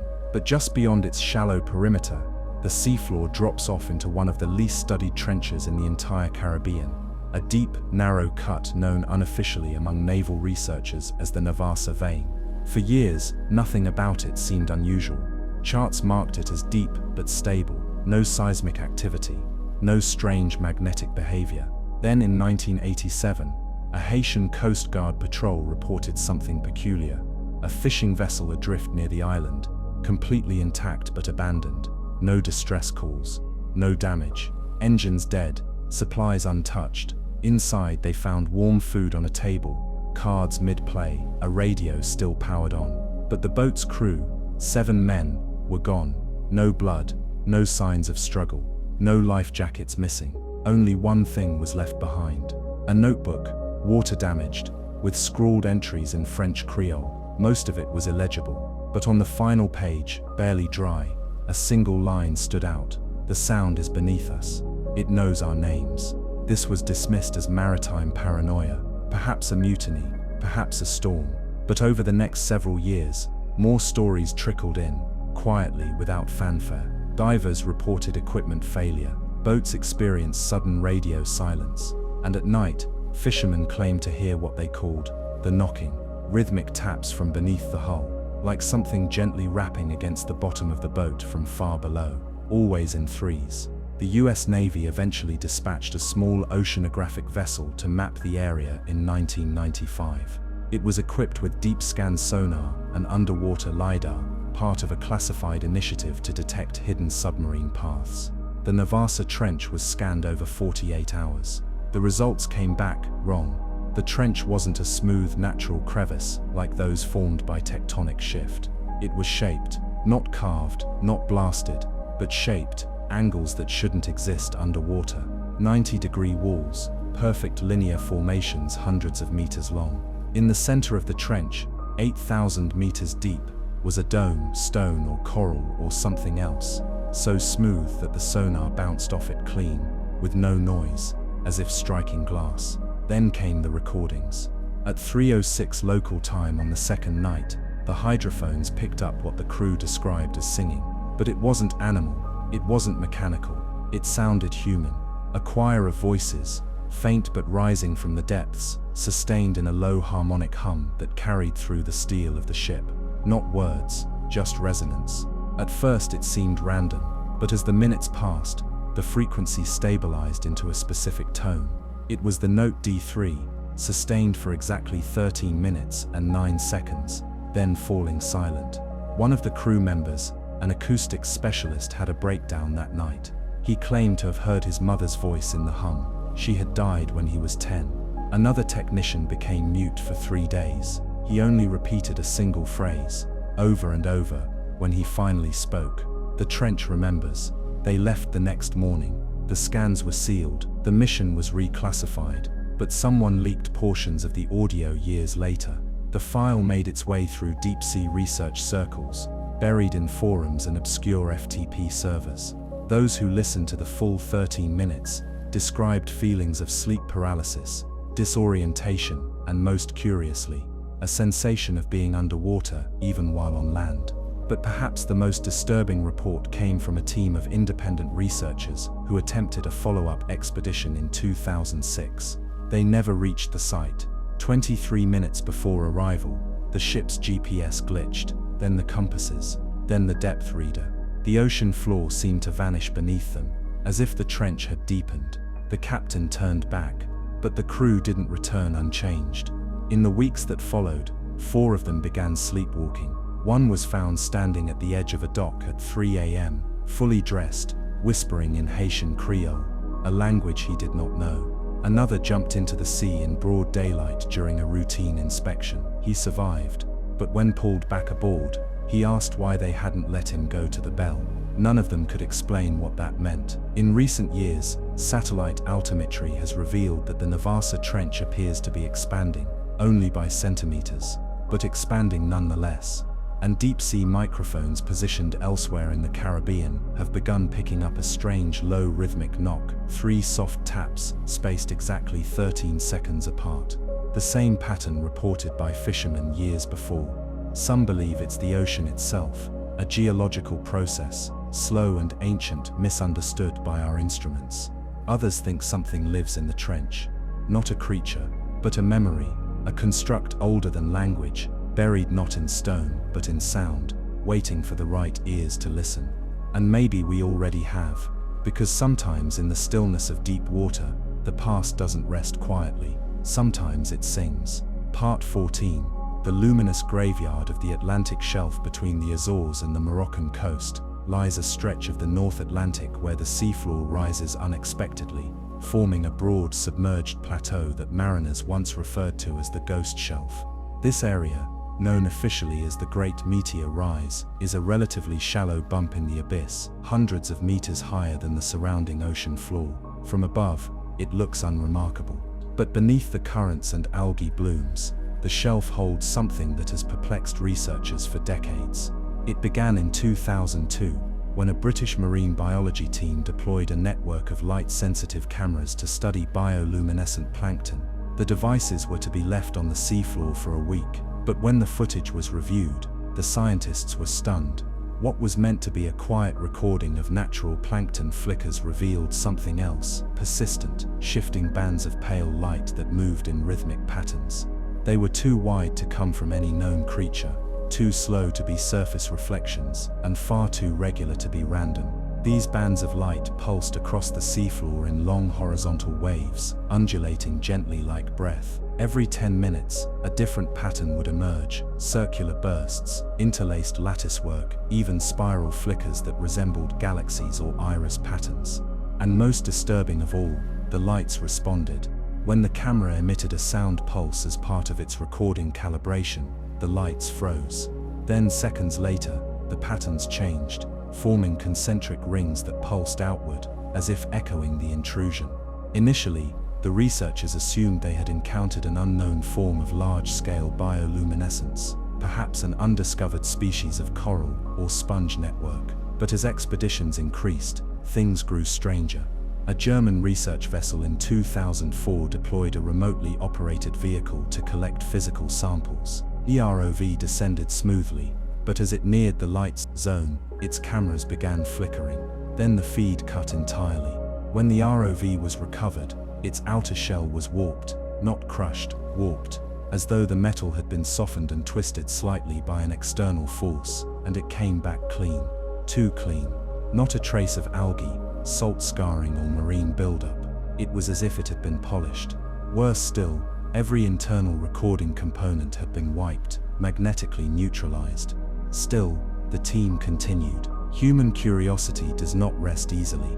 In 2007, a French expedition attempted a silent descent. No sonar, no emissions, minimal light, just passive recording. What they saw, and later released in part, was one of the most bizarre anomalies ever documented in deep-sea history. The camera floated downward in silence, capturing nothing but darkness and drifting particulates. Then as it approached 900 meters, the lights appeared again, suddenly with no fade. A massive glowing field spread across the seafloor, stretching out in every direction like a vast bioluminescent cemetery. Structures could be seen, some no more than irregular mounds, others rising like pillars or twisted limbs, coated in faint organic glow. They did not move, they did not pulse, but the light they emitted was rhythmic, pulsing in sync with the deep sea's pressure cycles. And there were forms among them, not animals, not wreckage, silhouettes, some small, some towering, some curled in fetal positions, others sprawled like broken statues, dozens, hundreds, perhaps thousands, each wrapped in tendrils of luminous moss or flesh-like webbing, all oriented in the same direction, toward the northwest, as if reaching for something beyond the shelf. The lead researcher described the scene as a graveyard made of dreams, the kind of place that should not exist, a place that felt still not because it was empty, but because it was listening.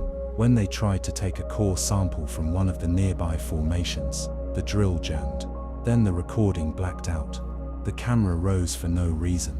No one on the ship triggered it. The system had overridden human input. They never reached the lights again. In the aftermath, there was disagreement. Some believed the lights were natural phosphorescent bacteria, reacting to chemical changes in the water. Others suggested alien life. Still others posited ancient machines, organic constructs tied to a pre-human civilization that had been buried beneath the sea for eons. One theory, quietly passed around in classified circles, was that the lights weren't lights at all. They were remnants, residual information, not unlike neurons in a brain, firing endlessly, glowing in the dark, memory encoded into the seafloor itself. That what they had witnessed wasn't a living colony, but a consciousness, one not yet gone, one slowly decaying, still flickering through cycles it could no longer control. A dying mind, a mind we had disturbed. To this day, research vessels give the great meteor rise a wide berth, not because it is restricted, but because it is wrong. Every attempt to return has ended in malfunction, confusion or silence. Some expeditions go missing from logs altogether. Some footage is never released. A few claim that if you pass above the shelf at night, you can see the light patterns flickering up through the depths. They are faint, pale blue and ripple like breath in sleep. A sleep that has lasted far too long. Part 15. The moor beneath Gorringe Ridge, far west of the Strait of Gibraltar, where the North Atlantic begins to shift and deepen, lies a submerged mountain chain known as the Gorringe Ridge. It is a brutal place, its peaks and ridges formed by violent tectonic collisions between the Eurasian and African plates, with towering underwater cliffs that descend into lightless chasms. Few vessels cross above it, unless absolutely necessary. The currents are strange.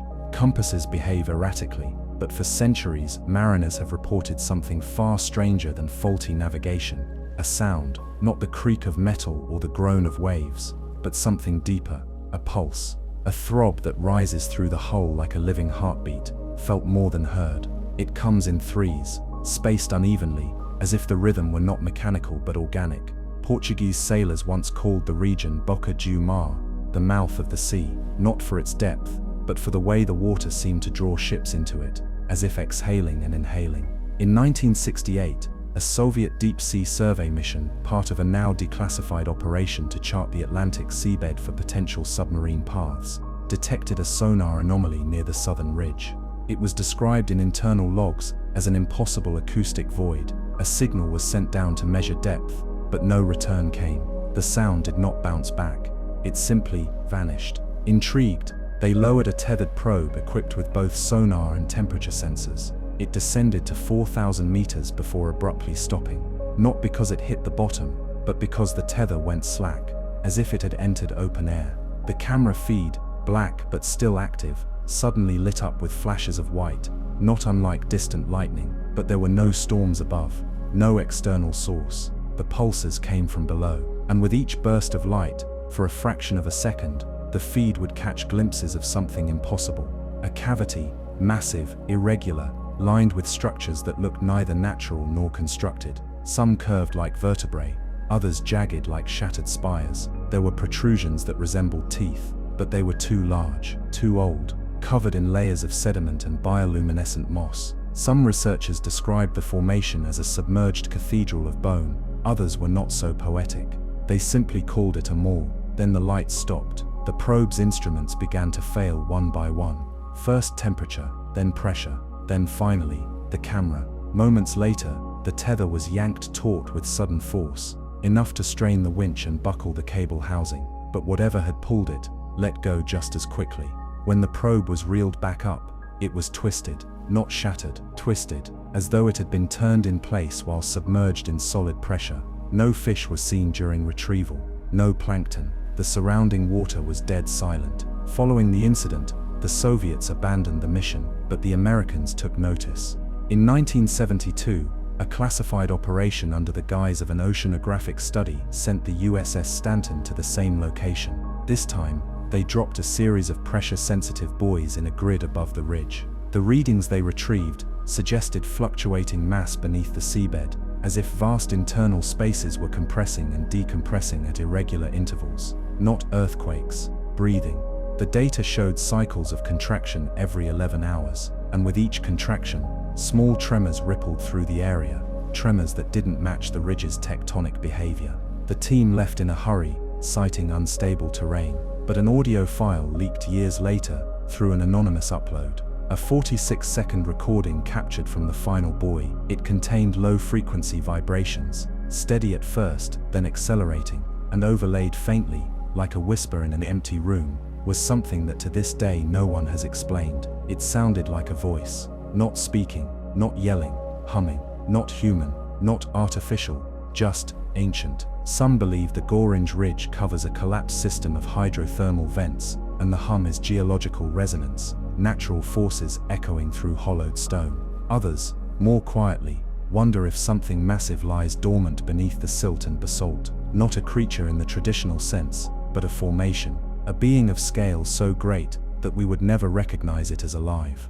There's a theory in speculative biology that life on Earth might have begun, not in warm ponds but around deep-sea vents. That heat, pressure, and mineral exchange gave birth to the first self-replicating chains of matter. But what if those vents were not just cradles of life? What if one of them remained? What if something vast and slow has existed there since the beginning, not evolving, not spreading, simply resting? In 2021, a private submersible expedition, funded by a European tech billionaire, attempted to revisit the ridge. They made it 3,200 meters down, before reporting that they had encountered a visual field of interference. Their lights were dimmed by a sudden dense fog underwater. The pilot, in his final logged message, said, "It's warm, it's humming again, the pressure's all wrong." Then the signal cut. The vessel was never recovered. To this day, no wreckage has been found, just the trace of a final ping, echoing off the side of the ridge. Then silence. Maybe it was an accident, a geological collapse, equipment failure. That's what the reports say. But there are others who wonder, quietly, away from grant proposals and academic journals, whether we've awakened something that was never meant to be disturbed. Not a monster, not a predator, but an ancient structure, alive in a way we do not understand, waiting not to feed, not to flee, but to remember what it once was, to open its mouth again. Part 16. The Silent Bloom of Sector 9. In the southern Indian Ocean, hundreds of miles from any inhabited landmass, there exists a bleak and largely unexplored stretch of abyss, known to oceanographers only by its classification tag, Sector 9. It has no official recorded elevated oxygen levels in the water near the structures, abnormally high. In fact, it was as though something beneath the formations was exhaling. Then the lights began. Tiny bioluminescent particles began to rise from the central bloom, slow, deliberate, and bright. At first they drifted like snow, then as more emerged, they began to spiral upward in synchronized motion, like fireflies caught in a whirlpool. The pattern they formed was unmistakably artificial. A helix, a double spiral. The probe's instruments went haywire, pressure readings fluctuated erratically, magnetic interference surged, internal temperature climbed 2 degrees in under a minute, despite the ambient water remaining unchanged. Then came the noise. A low-frequency rumble, faint but rising in pitch. It didn't pulse or echo. It built, like a tone swelling in the distance. The sound passed through the probe's hull, causing internal vibration. Then in a single moment, every system on board failed. The feed went black. The probe was never recovered. At first the event was written off as a technical malfunction, but then came the divers, or rather what remained of them. In 2019, a 2-man submersible team was contracted by a South African research unit to descend into a nearby trench adjacent to the bloom zone. They were tasked with collecting sediment samples and conducting passive sonar tests. The dive was supposed to last 6 hours. At hour 5, all contact was lost. The submersible resurfaced 3 days later, drifting just outside the anomaly radius. It was intact, hull sealed, no visible damage. But inside, the cabin was empty. No bodies, no signs of struggle, no messages, but the internal glass, every inch of it was etched. Thousands of tiny swirling grooves, carved with impossible precision. No tools could have made such patterns under those conditions. The etchings formed a continuous design that wrapped the entire cabin, a repeating spiral of curves and slashes, almost like script. One linguist, shown the pattern in private, said it resembled an ancient form of proto-writing, not intended to be read, but to be felt. Other expeditions followed. Each one met similar fates: loss of data, missing equipment, disoriented crews.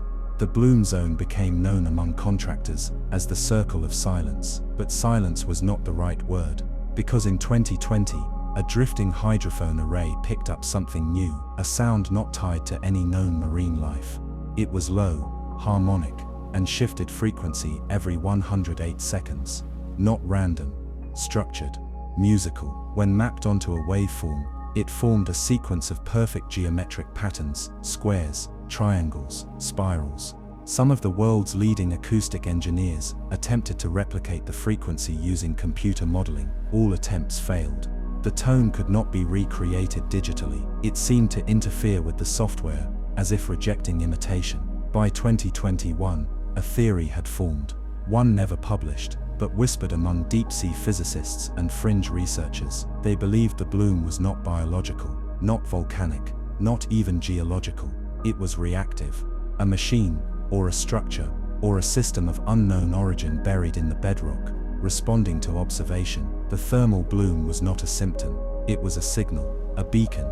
The pattern of its temperature fluctuations even mirrored certain sequences found in crop circles, megalithic sites, and even in the harmonics of black hole jets. The implication was staggering, that somewhere in the fabric of the ocean floor, an intelligence lay dormant, not watching, but waiting, and perhaps after millennia of stillness, it had begun to stir, not with light, not with noise, but with breath. Part 17, the Black Taurus of Drake Passage. In the southern reaches of the globe, where the Pacific and Atlantic Oceans exchange their cold fury, lies the Drake Passage, a treacherous, wind-swept corridor of water stretching between Cape Horn and the South Shetland Islands of Antarctica. Sailors fear it, not only for its legendary storms and unrelenting waves, but for something else, something that doesn't appear on maps, yet has been whispered about in the logs of ships that never reached port, a place simply called the Taurus. Unlike other deep-sea anomalies, the Taurus does not refer to a fixed location or a visible object. It is described instead as a zone of absence, a ring-shaped void in the water that cannot be measured, only felt. The earliest written mention comes from a Norwegian whaling vessel in 1907. In the captain's log, he described a strange stillness encountered south of the South Orkney Islands. Despite gale-force winds above, the sea itself became unnaturally calm, flat as glass, he wrote, and darker than night. The barometer dropped rapidly, but no storm followed. Instead, the compass spun slowly in place, and every metal object on board began to resonate faintly, as though tuned to an unseen frequency. Then, just as the crew began to panic, the sea opened, not metaphorically, not poetically. The crew claimed to have seen a ring, nearly a mile wide, form in the surface of the water. The center dropped as if into a drain, revealing a swirling vortex that did not churn like a whirlpool, but instead spiraled downward in total silence. No spray, no roar, just a slow, smooth descent, as if the ocean were turning itself inside out. And then, nothing. The sea returned, the sky cleared, and no one spoke for hours. The report was dismissed as delirium. But over the decades, similar encounters would surface, always in the same region, always accompanied by mechanical anomalies, magnetics, and a sense of oppressive pressure. In 1956, during an Argentine naval expedition, a sonar operator reported that an entire segment of the seafloor had dropped out of the system. No signal return, no depth, just infinite black. In 1974, an unmarked research submersible, launched from an Australian vessel, vanished 12 minutes after descending into a known still zone near the passage. The sub had been launched to investigate anomalous magnetic spikes recorded the previous year. The last words transmitted before the signal cut off were, "We're seeing a circle, it's open. The floor's not there." By the early 2000s, a pattern emerged. Every few years, satellite telemetry would register a faint temperature drop and magnetic inversion within a tight circular band roughly 12 kilometers across. The event would last no more than 2 hours. During that window, all radar and GPS data from the area became unreliable. Some aircraft refused to fly over the region altogether. Mariners rerouted around it, even at the cost of fuel and time. But the true strangeness lay not in the ocean's behavior, but in what returned from it. Fishermen and researchers have long reported the occasional washing up of strange marine carcasses after these Taurus events. These are not your typical deep-sea creatures. Some are twisted beyond anatomical logic. One such body, recovered in 2015 by a Chilean trawler, was over 18 feet long, gelatinous, and featureless, except for a ring-shaped cavity in the center of its mass, surrounded by cartilage that resembled primitive bone. The tissue was neither fish nor cephalopod. Genetic testing returned no matches. The DNA spiral itself was malformed, looped in sections, like code written and overwritten thousands of times. The lead biologist who handled the sample later described it in a confidential memo as a being designed to contain itself. The ring, the spiral, the inversion. It wasn't long before theoretical physicists were called in under the guise of geophysical consultation. One proposal, never published, was so bizarre that it bordered on science fiction. The Drake Taurus, they argued, wasn't a geological anomaly or a weather phenomenon. It was a topological defect, a tear, not in rock, but in the field that defines space itself, and not in the curvature of space-time, caused by ancient stresses in the Earth's crust, or something older. A remnant, perhaps, of the planet's formation. A wound left open. But what was most chilling about the theory wasn't the void itself, it was what lay around it. Every Taurus event coincided with increased activity in a ring of sonar reflections just outside the anomaly, moving shapes, echo returns of objects that seemed to swim or drift just beyond visibility, always circular in path, always avoiding the center, as if the Taurus were not a home, not a lair, but a prison, and the things around it were keeping something in. One last expedition occurred in 2022. A privately funded team of ex-NATO scientists deployed a neutrino detection array from a deep-sea platform positioned just east of the passage. For 2 weeks, they recorded background noise, collecting low-frequency neutrino bursts. Then came the event. At 3:14 local time, the sensors flared. The signal that followed was unexplainable. A perfectly symmetrical pattern of neutrino spikes forming a ringed lattice, identical to theoretical models of artificial wormholes. The sequence lasted exactly 360 seconds, and at its conclusion, the sea below the platform churned, not violently, but deliberately. A single circular vortex opened just beneath them.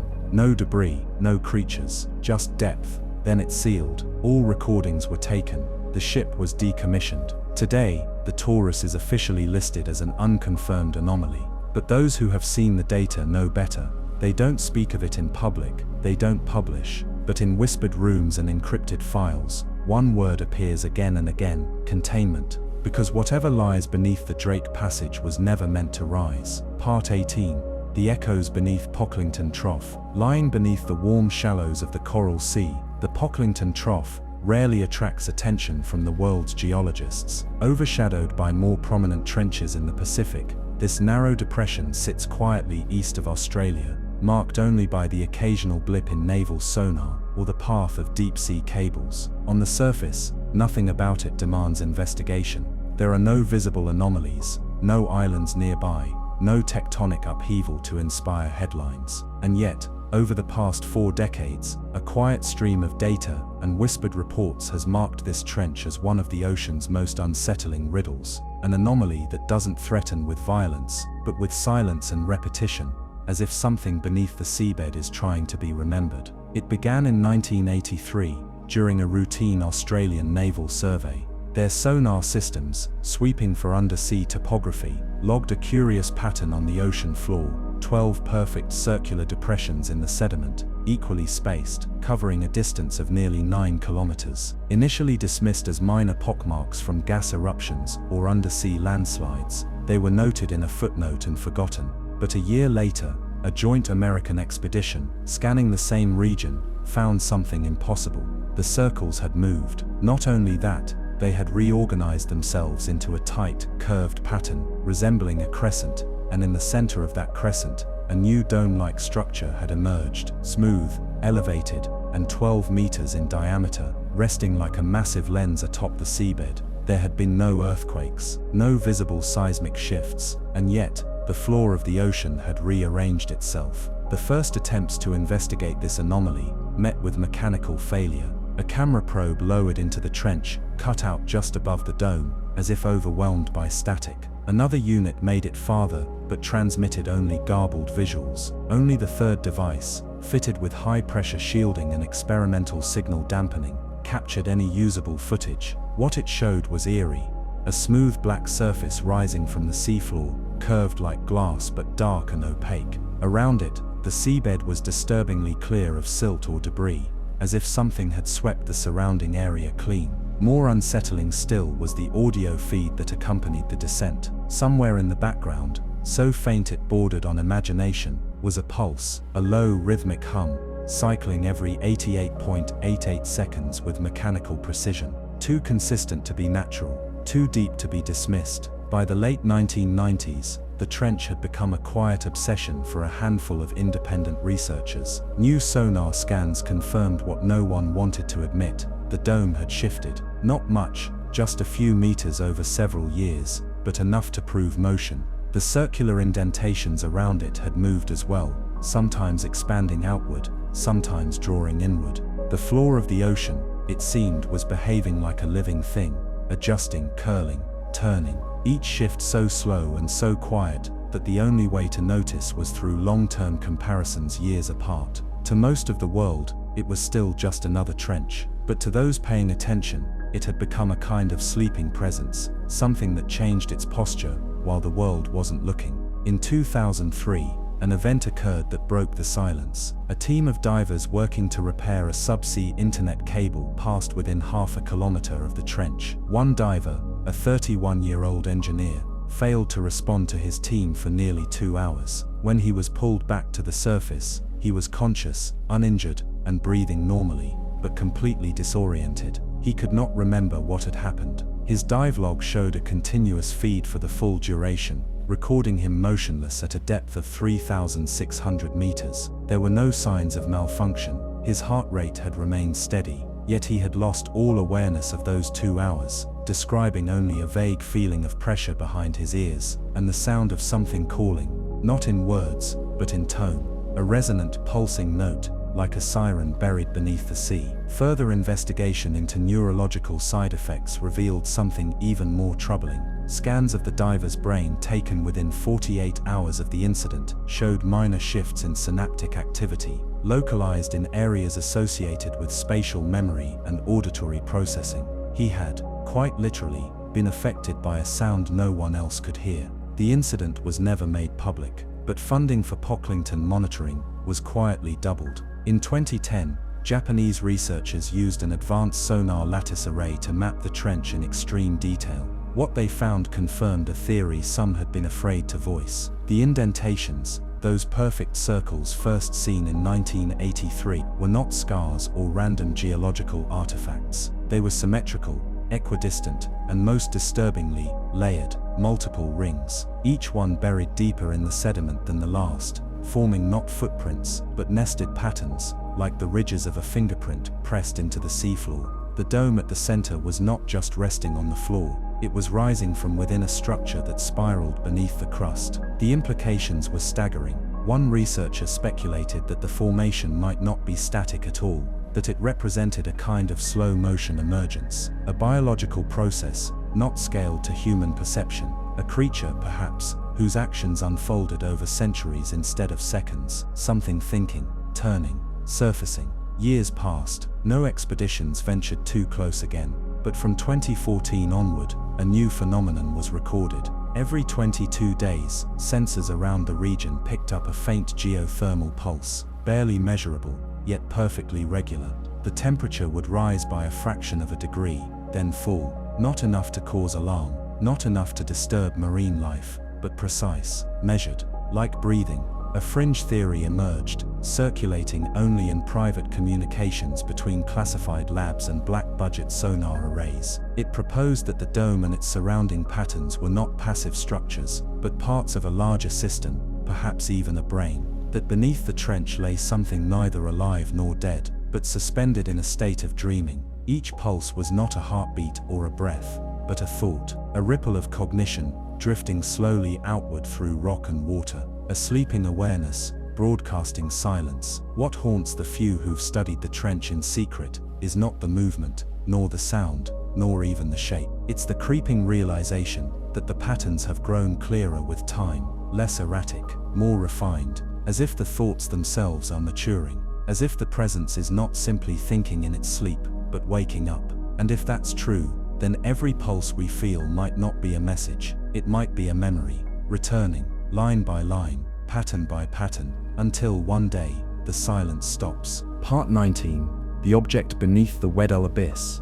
In the frigid embrace of Antarctica's Weddell Sea lies a vast frozen expanse of ice shelves and glassy, unbroken silence. A place so remote, so devoid of human presence, that even satellite coverage often skips over it in favor of more dynamic regions.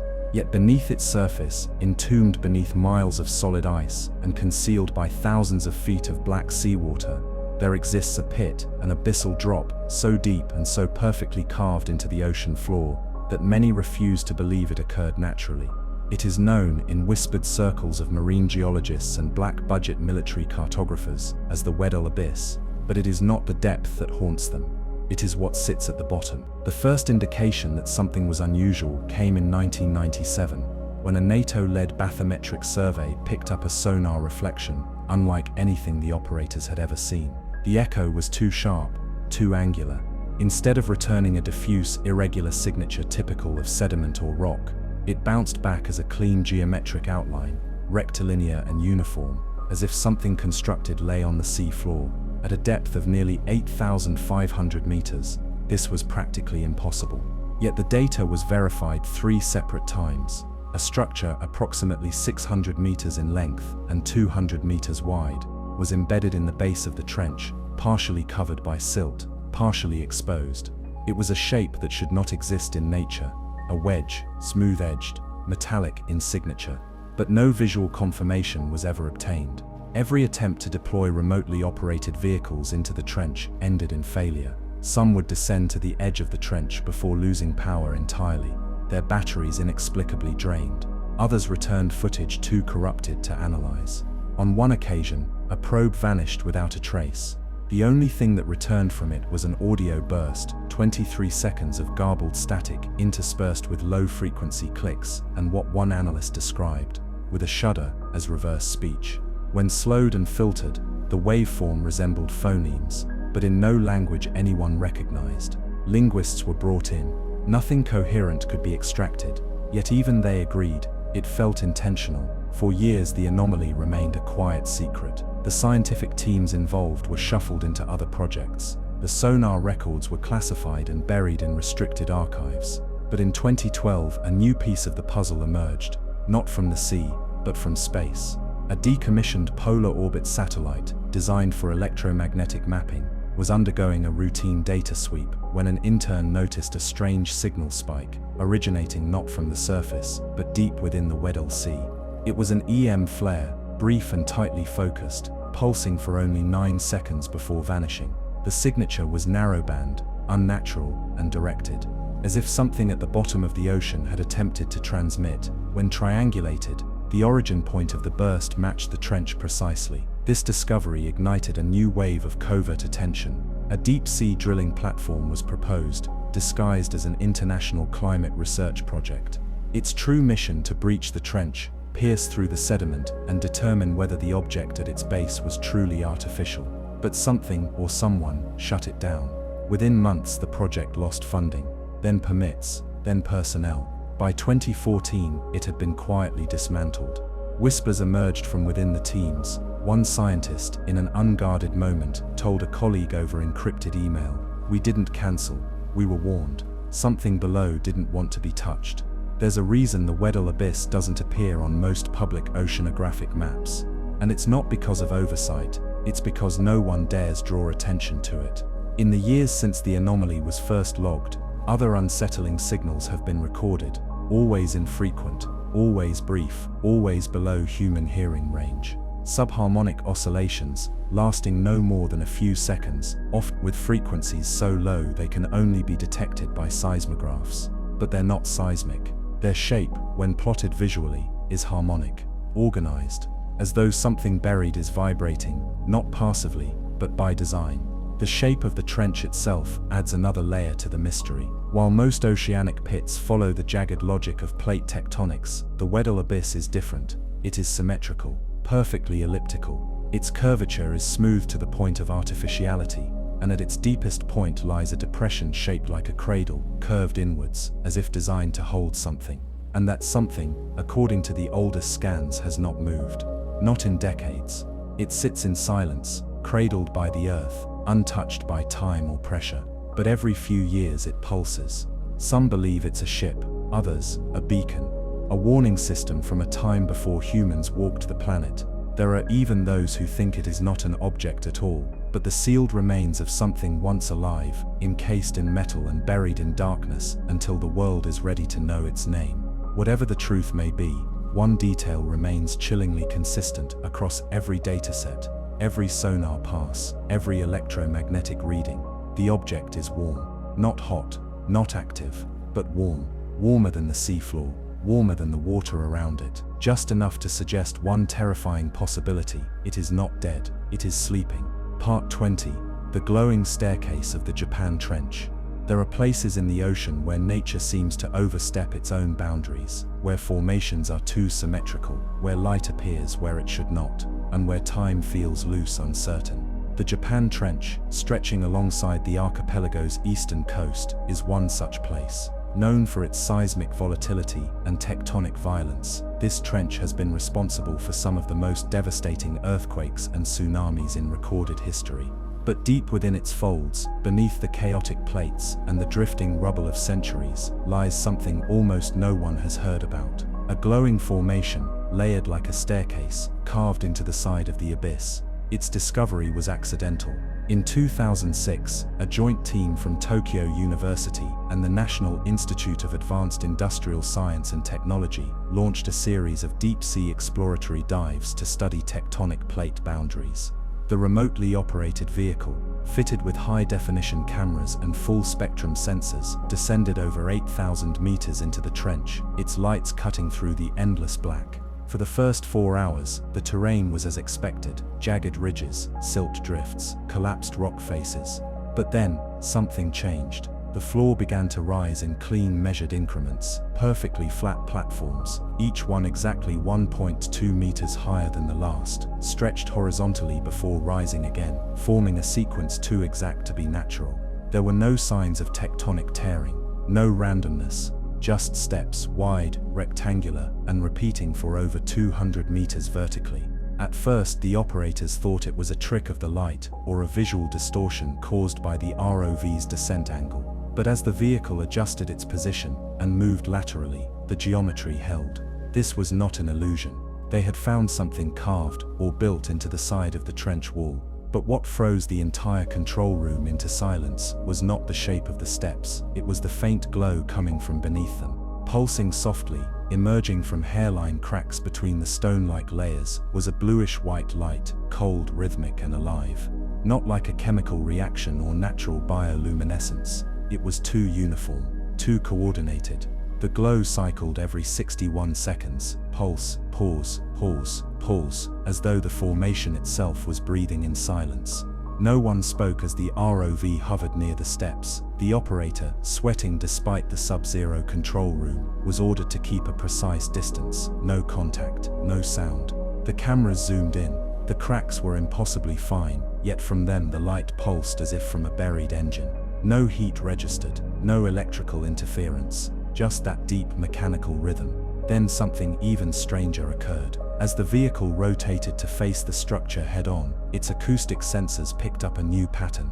A background resonance, soft, too low for human ears, but unmistakably artificial in structure. It wasn't a sound in the traditional sense. It was a frequency pulse, embedded in the water itself. Analysts would later describe it as digital in texture, like a waveform carrying binary data, yet no one could decode it.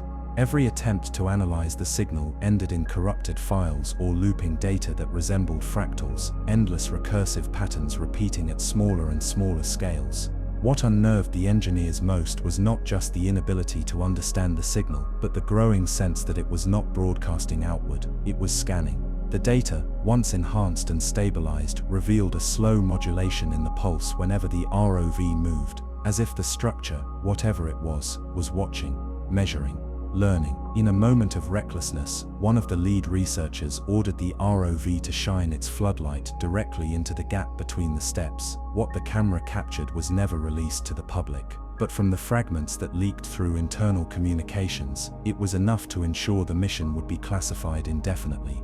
Beneath the outer layer of the steps, there appeared to be a surface unlike any known mineral. It reflected light oddly, bending it in concentric arcs that shimmered and changed as if responding to the ROV's presence.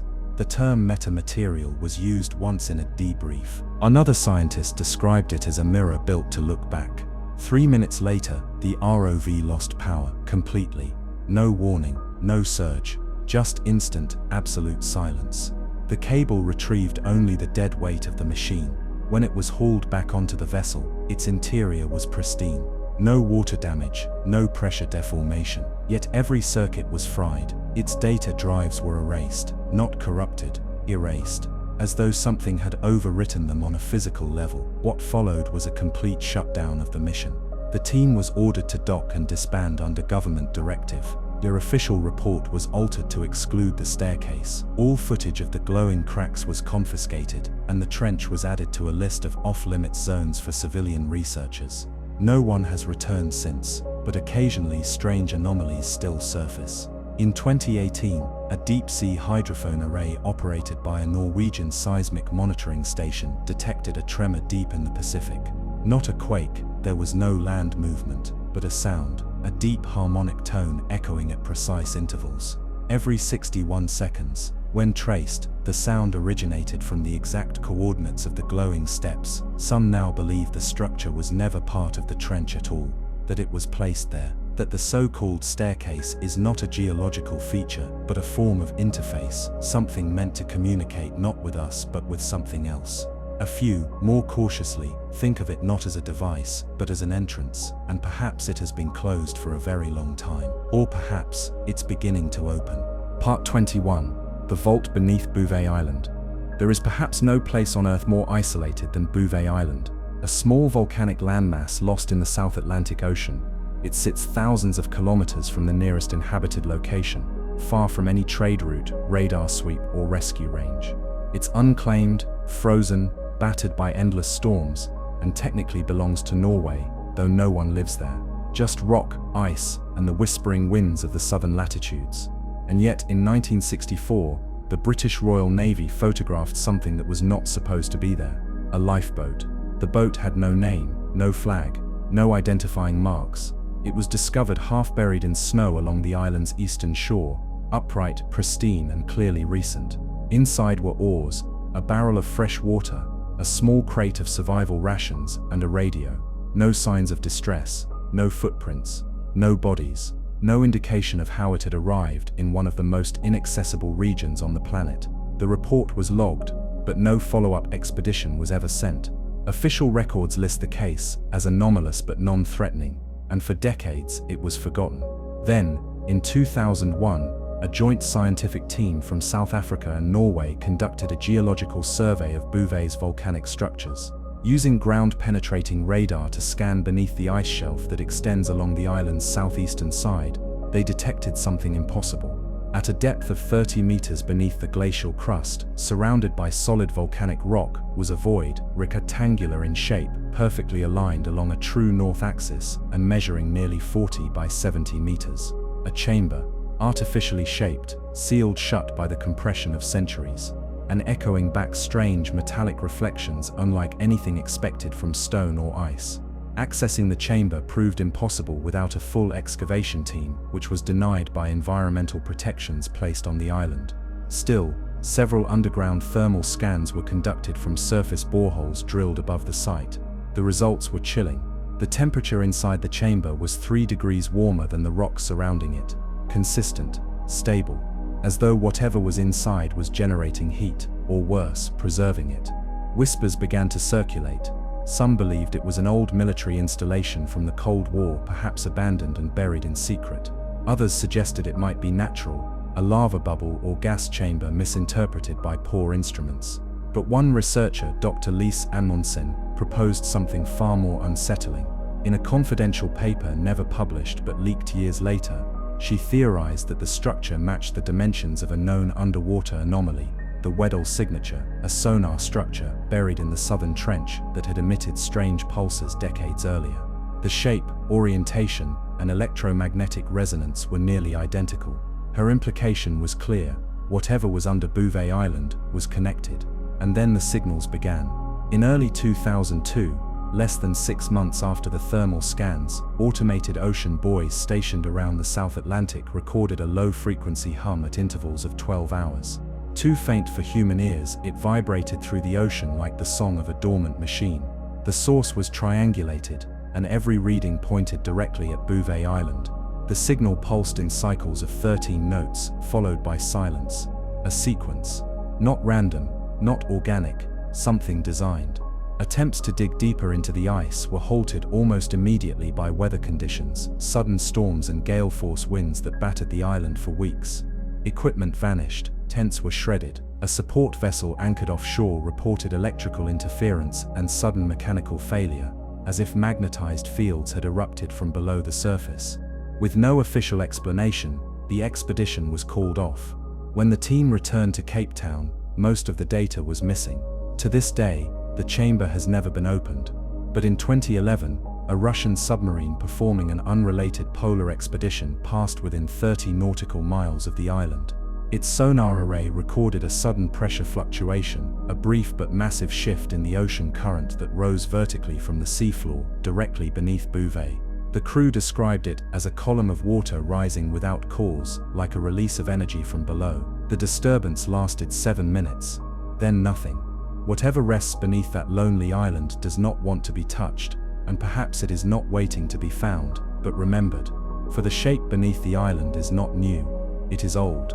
Far older than any vessel, structure, or wall. It is not made for humans. Its corners are not human. Its silence is not ours. It is a vault, and it is not empty. Part 22. The hollow below Point Nemo. Point Nemo is the most remote location on Earth, a spot in the vast southern Pacific Ocean, so far from land that the closest humans are often the astronauts orbiting in space. There are no islands nearby. No ships routinely pass. The waters are cold, deep, and mostly empty. By design, or by coincidence, no one can say. Officially, it is known as the oceanic pole of inaccessibility. But to those who study its sonar charts and its strange acoustic behavior, it's something else entirely.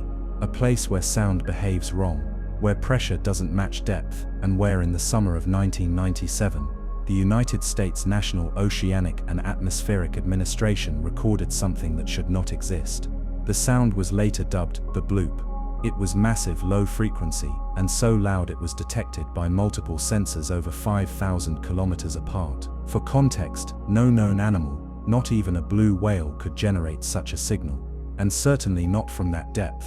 The profile of the sound resembled organic characteristics, rhythmic, wave-like, but the scale of it was unprecedented.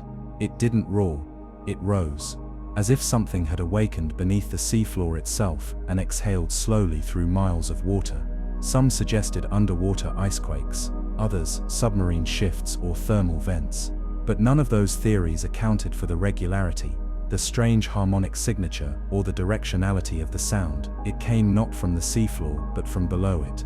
In the years following the bloop, further expeditions were proposed, but funding mysteriously vanished.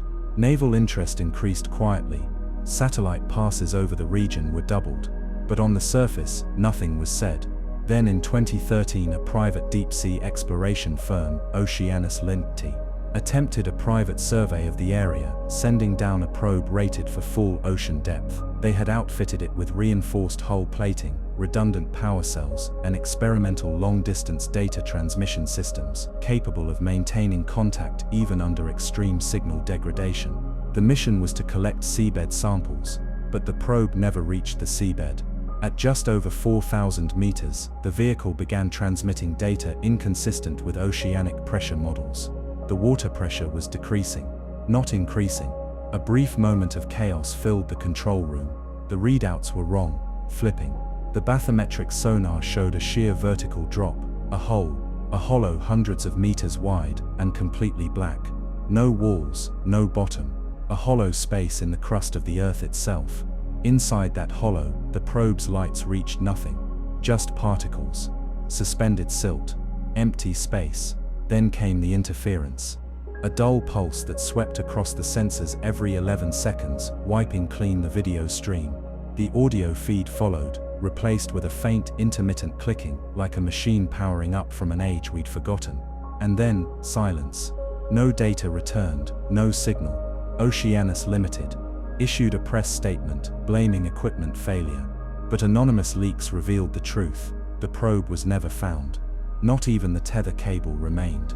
It had been cut clean, like a cauterized wound. Geologists were brought in to evaluate the possibility of a sinkhole, but none could explain a chamber of that size and geometry so far below the crust.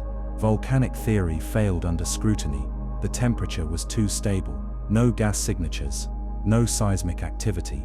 Just stillness. 1 month later, a Japanese weather satellite captured an anomaly, a perfectly circular vortex formed in the ocean above Point Nemo. It remained for 6 hours, moving against the current, not dispersing. The cloud mass above it spiraled inward, as if drawn to a silent center. No weather patterns matched it. No storms followed. Then, as suddenly as it had appeared, it vanished. The area was flagged as temporarily unstable for civilian navigation. But what was truly unstable was not the sea, it was the ground below. The hole beneath Point Nemo has no official name. But among those who study these anomalies, it has earned a whispered one, the mouth. They call it that because of the way sound behaves when transmitted toward it. Sonar pings vanish at its edge. Echoes are absorbed completely. It is not that the sound is bouncing off something, it is being swallowed. And recently, it has started swallowing more than sound. In 2019, an unmanned weather float passed over the coordinates and disappeared from tracking. Weeks later, a French oceanographic drone surveying for microplastics picked up a brief, extremely low decibel tone. At first it was dismissed as noise. And filtered and played back at 100x speed. The frequency structure resembled modulation, like a code embedded in ocean pressure. A repeating pattern. The same tone from 1997. The same rise, the same breath. The bloop had returned, but this time it didn't fade. It stopped, abruptly, as if something had held its breath and was now listening. Many believe Point Nemo to be quiet, forgotten, the farthest place from anything, but that's the mistake. It is not far from everything. It is far from us because something down there remembers a time before us. And perhaps it is beginning to remember again. Part 23. The Silent Colony of the Baltic Deeps. In the cold, dark waters of the Baltic Sea, where oxygen levels fall to near zero, and visibility rarely stretches beyond a few meters, lies one of the most peculiar and unsettling discoveries of the 21st century. It began, not with a search for life, but with a routine underwater inspection of shipping lanes, an effort to map submerged hazards and sunken wrecks from the many wars that have scarred Europe's coastline. But what they found in 2014, nestled in one of the deepest, most silt-choked trenches off the coast of Sweden, was not debris. It was something else entirely. A sonar scan first revealed it, a pattern of dome-like structures, spaced evenly along the seabed in a circular formation over 100 meters across. Each dome measured roughly 2 meters in height, with smooth, curved tops and hollow interiors. They were too regular to be geological, too untouched by current or sediment to be wreckage. The team at first suspected a cluster of World War II IRA mines or deformed fuel tanks, yet no metal signature came back. These things were made of stone, or something like it. Curious and unsettled, a smaller reconnaissance drone was lowered into the trench, equipped with high-intensity lights and environmental sensors. As it drew close, the domes came into view, weathered but intact, positioned in exact radial symmetry. What struck the observers immediately was not their shape, but their silence. There was no movement, no marine life swam near them, not a single barnacle clung to their surfaces. In an ocean where life latches onto anything solid, these objects had been completely untouched. The drone circled slowly, scanning one of the structures with LiDAR. Its outer layer, once thought to be stone, refracted the light oddly, almost like translucent ceramic. It was smooth, warm to the touch, and emitted a low-level electromagnetic field. The reading was so faint it was nearly dismissed, until a second dome emitted a similar signal, but at a different frequency. Then another, and another. Within minutes, 6 of the 12 visible domes had begun emitting faint pulses, each on a different frequency, each spaced exactly 4 minutes apart. It was not random. The signals were coordinated. A hypothesis emerged, tentative and terrifying, that these structures were not just objects, but nodes, parts of a single distributed system, perhaps long dormant, now subtly reactivating in the presence of human interference. Even stranger was the discovery made when the drone attempted to shine its laser scanner inside one of the domes. The interior was hollow, cavernous, in fact, but entirely coated in a black, glassy substance that reflected the laser in tight spirals. The signal bounced back in twisted patterns, distorting the scan, but something else returned as well. A shape, floating, fixed in the center of the dome was a tall, angular form, almost like an obelisk, but suspended in mid-water, motionless.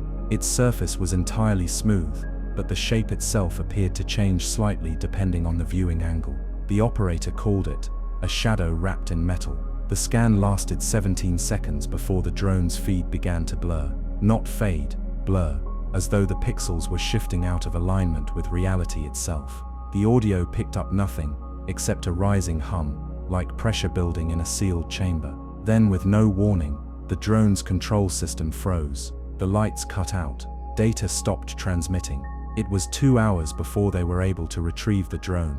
It had drifted 10 meters from the formation, its systems fried and its hull scorched along one edge, as though it had brushed against something searing, even in the near-freezing waters. But there were no burn marks, only a long spiraled etching along its casing, a pattern that none of the operators could explain, and which, when cleaned and analyzed, matched no known tool mark or mechanical contact. It was as if something had written on it, deliberately. After the incident, the trench was sealed off from public research. Navigation warnings were issued, citing unstable currents and sonar hazards. But within months, all acoustic surveys of the area began returning unusual readings. The water itself now vibrated slightly, resonating at low frequencies that seemed to shift daily, as if broadcasting in silence. No further probes were sent, but whispers continued. A naval diver, stationed nearby for an unrelated operation, claimed that his compass began spinning uncontrollably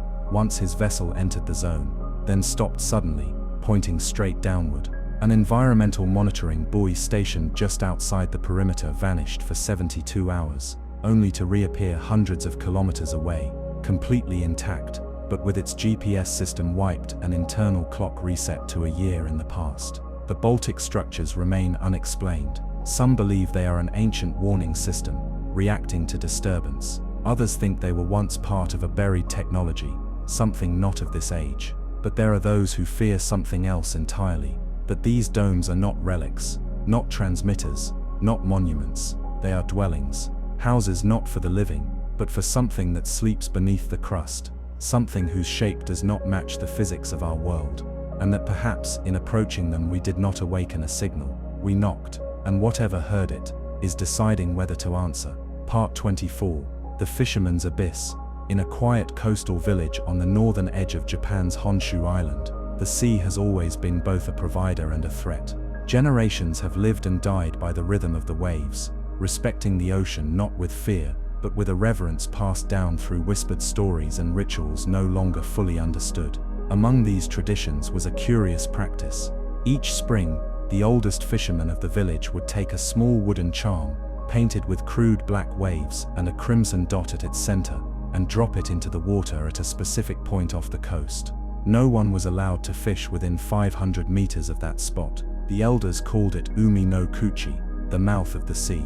For decades the tradition continued unquestioned. Boats gave the spot a wide berth. Even when fish stocks elsewhere ran low, the forbidden zone remained untouched. But in 2005, a corporate fishing outfit purchased the rights to offshore waters in the region.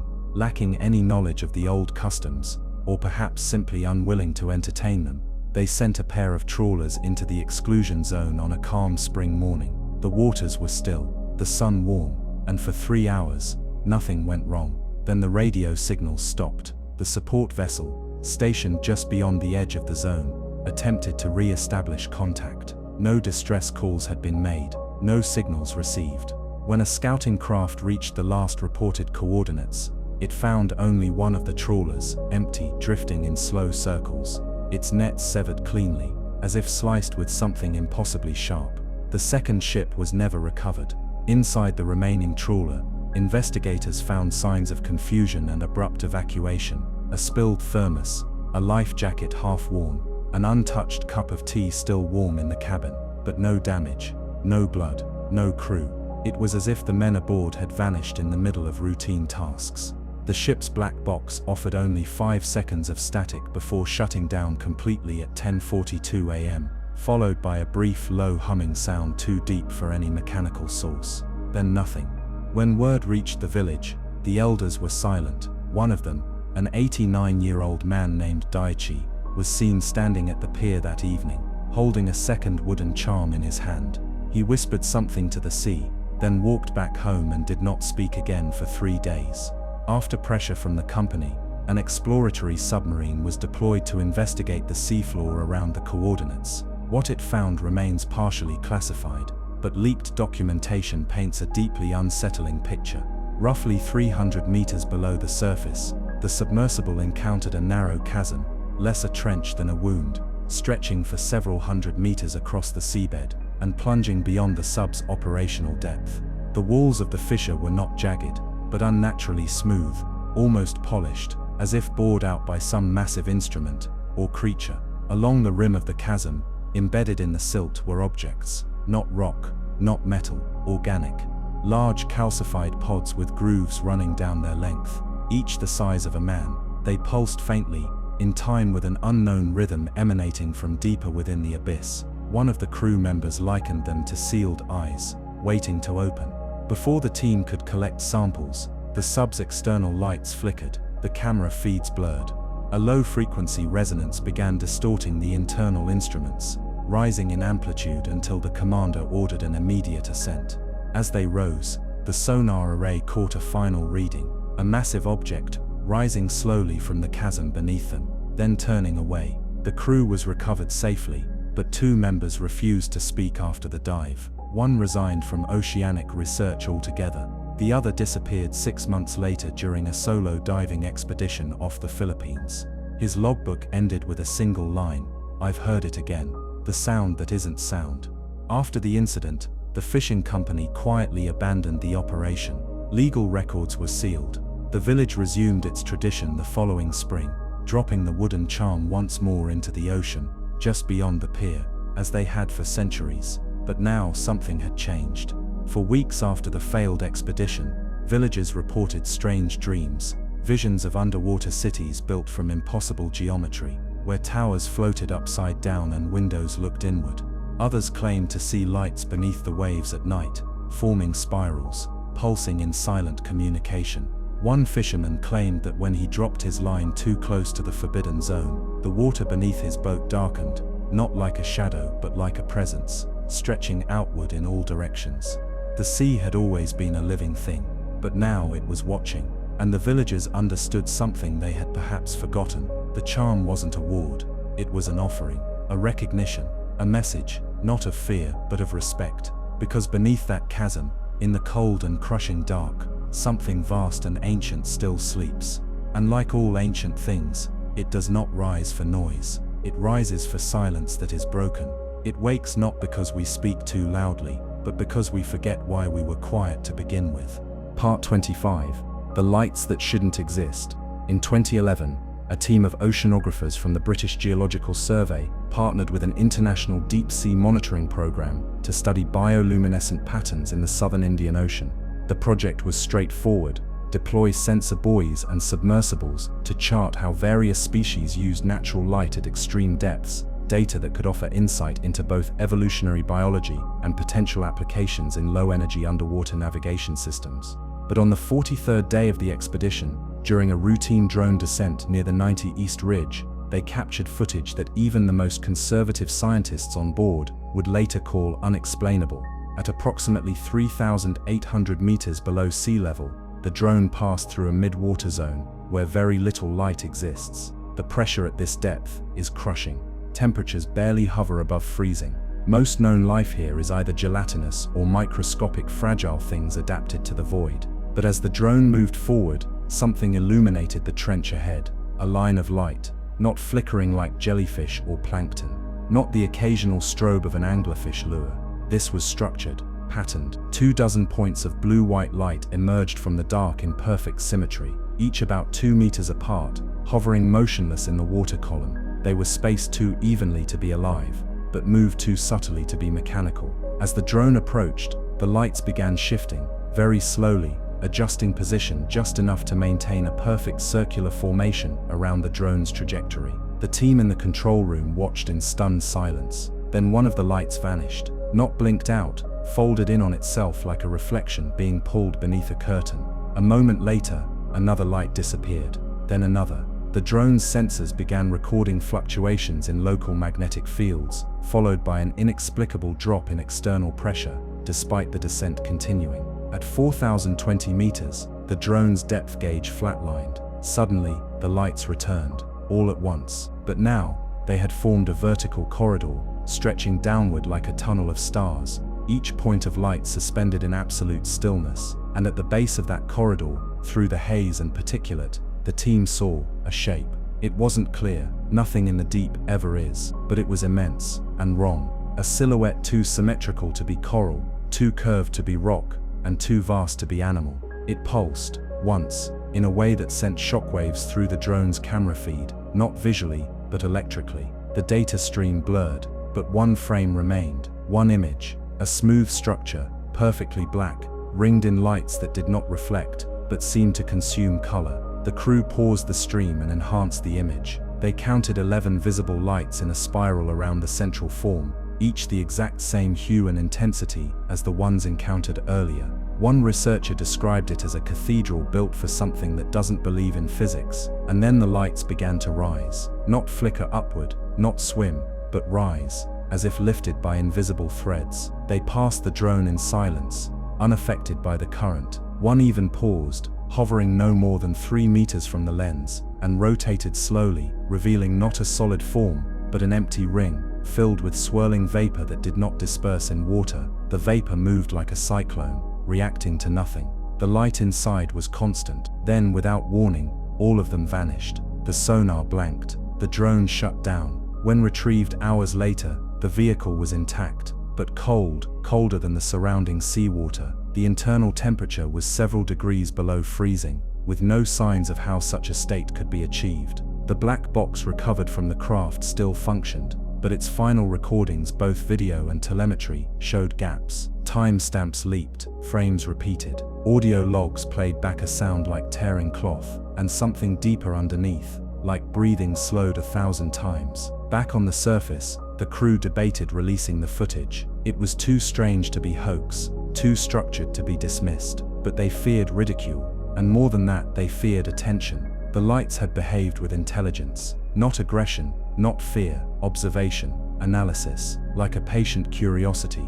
Months later, a Norwegian deep-sea mining platform in the same region suffered a series of unexplained power outages. Emergency lights flickered in unison, forming a ring pattern captured on internal security footage. No explanation was found. A week later, the platform was evacuated after pressure gauges began fluctuating wildly, despite there being no storm, no quake, and no structural damage. The incident was never connected publicly to the British expedition, but quietly, Two of the researchers who had reviewed the footage began compiling other reports: patterns, sightings, lights in trenches, symmetrical flashes in polar waters, sudden dropouts of submersible feeds at identical depths across oceans. Over time, a theory formed, never published, only whispered, that these lights do not live here. They monitor here, and what we saw through the drone was not their origin. It was an opening, a portal perhaps, or a door.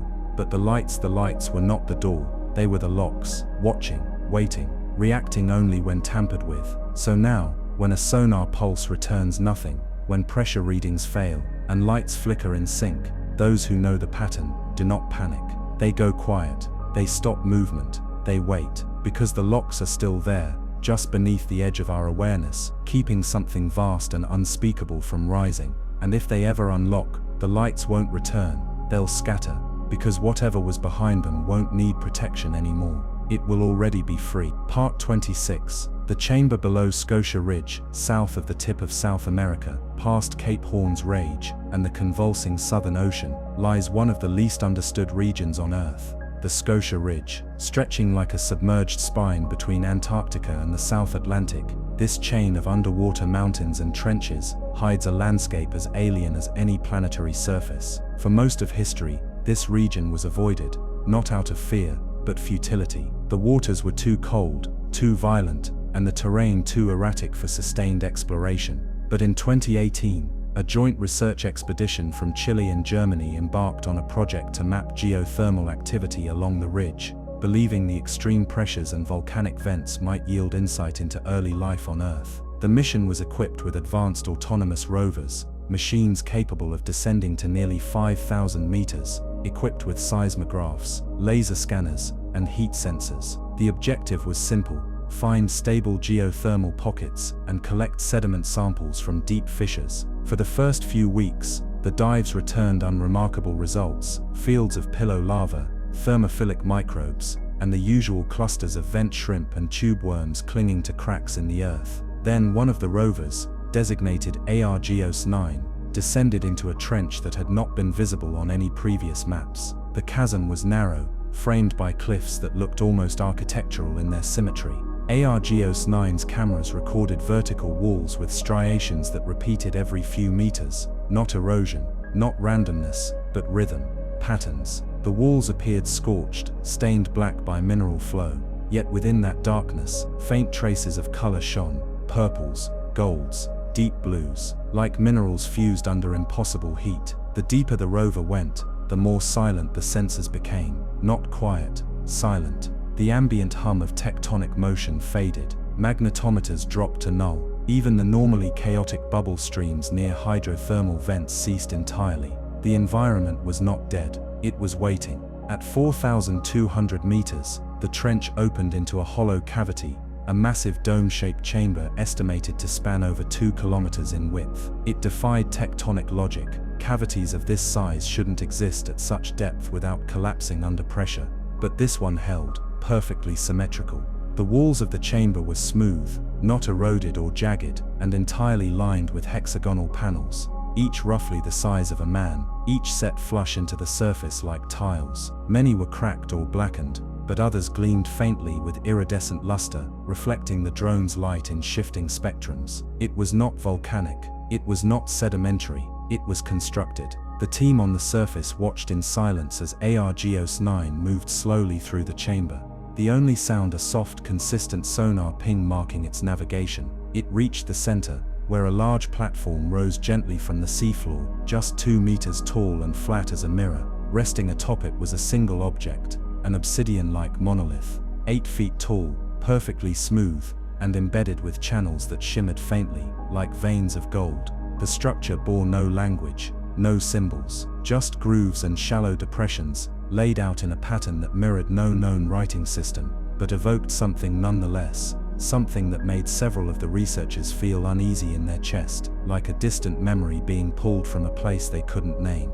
Then the rover's lights dimmed, not failed, dimmed, as if the energy was being absorbed by the chamber itself. In the darkness, the team switched to sonar imaging, but even that began returning warped echoes, distorted loops. The signals bounced and returned changed, as though the sound had traveled further than the chamber's walls should allow. Argos-9's temperature sensors began to rise, not externally, but internally. Its casing heated unnaturally, yet the environment around it remained freezing. Its cameras picked up vibrations in the water, concentric ripples emerging from the platform, though nothing had moved. The monolith remained perfectly still, no current, no contact, just a silent pulse, over and over, like breath. The data stream then began to desynchronize. Timestamps repeated. Light echoes persisted longer than the source. Argos-9 recorded a faint droning sound that none of its instruments could explain. A low, almost melodic hum. One of the geologists listening through a filtered audio feed began to cry, without knowing why. At 4,217 meters, Argos-9 ceased transmission. The signal didn't cut. It folded, like a page turning inward. All incoming data curled in on itself, frames repeating backwards, colors bleeding out, motion smearing. The last image received showed the monolith, still silent, but the platform beneath it now covered in what appeared to be silt or ash, flowing in spirals that seemed to defy gravity. Then black. A backup drone was prepared, but never launched. The team on the ship reported unease, motion sickness, and a growing sensation of pressure, not physical, but psychological, as if being watched by something so ancient and patient that it didn't need to move, it simply waited for you to understand. Weeks later, a final sonar sweep of the trench showed the chamber, gone, collapsed, filled in. But it hadn't fallen naturally. The readings showed a sudden simultaneous compression of the surrounding rock, not a slide, a seal, as if whatever lay beneath had closed the door. No official record of the chamber was released. The logs were archived, but several of the researchers later resigned. One refused to go near the ocean again. Another began work on a private theory, a model of non-terrestrial engineering hidden within Earth's geological structures, not as invaders, but as custodians, as sleepers, watching, preserving. Because sometimes the sea does not bury the past by accident. It does so because what lies below is not meant to be found, not until we're ready, or until it decides we are. Part 27. The Submerged Signal. In the summer of 1997, the US National Oceanic and Atmospheric Administration picked up a sound unlike anything ever recorded before. It came from a remote section of the South Pacific Ocean, far from any known shipping lanes or tectonic fault lines. The sound was low, rumbling, and spanned over several minutes. It rose in frequency, then dropped again, like a groan from something vast and old shifting in its sleep. The NOAA labeled the sound simply as the bloop, and the public, upon hearing the eerie audio clip, speculated wildly.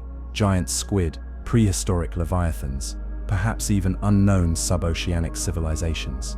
But what the public didn't know was that the bloop was not a singular event. It was the beginning. 2 weeks after the original recording, another deep-sea hydrophone off the coast of Chile captured a follow-up signal, fainter, more structured. It didn't resemble any known marine animal. It pulsed in a rhythmic sequence that repeated every 17 seconds for exactly 51 minutes. When plotted on a frequency graph, the signal formed a perfect sine wave, something not typically produced by organic phenomena. Stranger still, it appeared to move each subsequent transmission originating from a point further northeast, as if following a path beneath the ocean floor. Military analysts dismissed it as ice cracking or submarine interference. But in a small lab at the University of Buenos Aires, a doctoral student named Tomás Riverola overlaid the pulses with ocean current data and noticed something unusual. The signal's trajectory followed the Nazca Plate, but at a speed and depth incompatible with any did only 37 seconds. But within that time, it generated interference on dozens of underwater communication lines. The following month, a Russian exploratory submarine, conducting research near the Kerguelen Plateau, reported malfunctions during a dive. According to logs leaked years later, their navigation systems began to behave erratically at 2,600 meters, and the pilot described the eerie sensation of descending through warm water, despite surrounding temperatures being near freezing. Then came the static, an omnidirectional pulse that disrupted every sonar ping they attempted. The logs mention one line in particular: "The sea is speaking, but it is not for us." When they surfaced, the sub's external hull showed signs of distortion, minute warping in the metal, almost like stretch marks. Instruments aboard had recorded a sudden but localized magnetic flux, yet no seismic activity was detected. The crew was questioned, and the data was quietly archived. Years passed, and the signal vanished.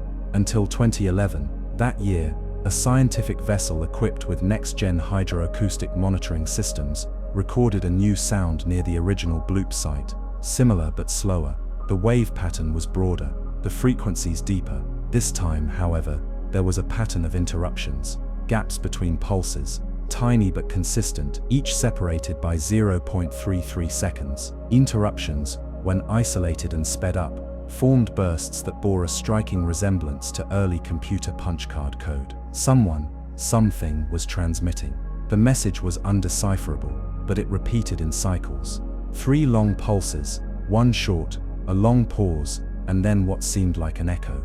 Some scientists speculated it was a natural pattern, maybe magma movement, or glacial resonance.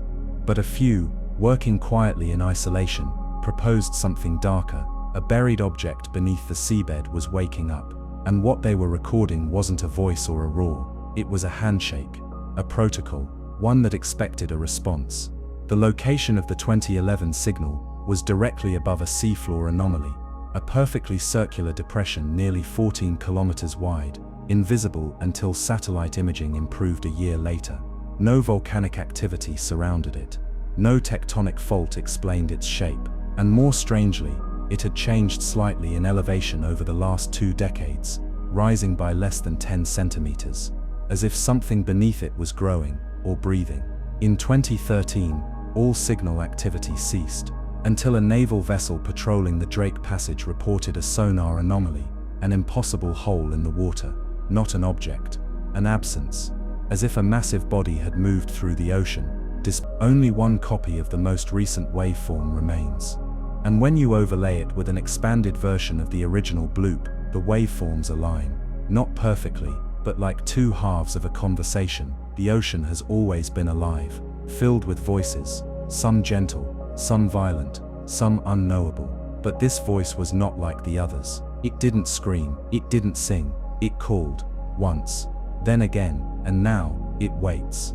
Because the only thing more terrifying than something in the ocean speaking is realizing that whatever it is, it already knows we're listening. Part 28. The eyes in the trench along the western edge of the Mariana Trench, where Earth's crust folds into the dark and crushing abyss of the Challenger Deep. There exists a sub-region known among certain researchers as Sector H29. On most oceanographic maps, it's listed as an ordinary slope, just another descent into the black. But those who've studied the raw data, the deep sonar returns, and the few video feeds that survived more than an hour in that zone, they call it something else. They call it the observatory. The story begins in 2004, during a classified joint venture between Japanese marine biologists and an American private defense contractor. The team had been dispatched to deploy experimental sensor arrays capable of withstanding full ocean depth pressures, technology that could monitor undersea tectonic shifts and detect rogue submarines or missile tests in the Pacific Theater. The trench, remote and deeper than any place on Earth, was perfect for their needs. The operation proceeded smoothly for the first 2 weeks. 4 sensor pylons were installed along the descending slope. Each array was equipped with vibration monitors, pressure gauges, temperature sensors, and a real-time sonar feed. Then came the 5th. As the final pylon was lowered, something began to interfere with the sonar imaging. Not a blank, not static, but false readings, images appearing where there were no objects. Massive round shapes, dozens of them, perfectly spherical, positioned in a ring formation, each one identical in size and evenly spaced along a shallow shelf 150 meters wide. The operators thought it was a glitch, some kind of echo error caused by the unique slope. But then as the camera passed overhead, the shapes moved, not a shift, not a drift, a tilt. Each one slowly angled upward, as if turning to face the camera. The footage jittered, then cleared. For a brief surreal moment, the operators saw what they described as dark, glistening domes, glassy and smooth, reflecting no external light, but glimmering faintly with their own inner glow, like eyes, immense, unblinking, and impossibly deep. Behind them, a series of ridges stretched out into the blackness, as if the shelf itself was not a shelf, but the upper curvature of something larger, something submerged and dormant. One technician panicked and initiated the ascent, but before the vehicle could retract fully, every light aboard flickered in unison. Then darkness, no impact, no explosion, just loss. The drone was later found on the seafloor, 20 meters from the last known coordinates. Its casing showed no signs of damage, no breach, but every internal sensor had been fried, not mechanically, but magnetically, as if a pulse had surged through the water itself, disabling all electronic function in a single sweep. The sensor data was corrupted beyond repair. The memory core was blank. Only one fragment survived, recovered from the satellite uplink logs before the signal had cut. A final image, the trench, the domes, and a single eye just meters from the camera, so large it nearly filled the frame. In its center something shimmered, like a spiral etched into the surface, not glowing, but absorbing the camera's focus. The spiral was moving, slowly, gently, clockwise. After the footage was reviewed, the project was quietly shut down. No official report was filed. But in the following months, several anomalies occurred in that same region of the Pacific. Fishing vessels reported strange electrical failures. Undersea cables laid across the trench experienced momentary severance, but with no physical breach. The oceanographic buoys monitoring wave height and salinity gave fluctuating data, impossible readings, like the sea itself was rising and falling in localized sections by several meters in under a second. Then in 2006, a rogue transmission was picked up by a remote underwater microphone. It was short, just 8 seconds, but unmistakable. A deep, resonant tone, not an animal cry, not a sonar ping, a signal. Even stranger, when the waveform of that sound was translated visually, it revealed a spiral identical to the one seen in the surviving footage. Several independent researchers began to suspect that the structures seen in Sector H29 were not geological, not biological, but mechanical, artificial. They weren't just observing, they were the observers. The domes weren't life forms, they were sensors, or guardians, or something that watched and had always watched, from a depth no human could survive. Their symmetry, the spiral, the magnetic interference, it all pointed to something older than known history, something that had never needed to rise, because it had never fallen asleep. It simply waited, for what no one knew. And then the most disturbing detail emerged. One of the researchers reviewing the sonar data with software originally designed for astronomical mapping overlaid the trench pattern with celestial alignments. What he found left him speechless.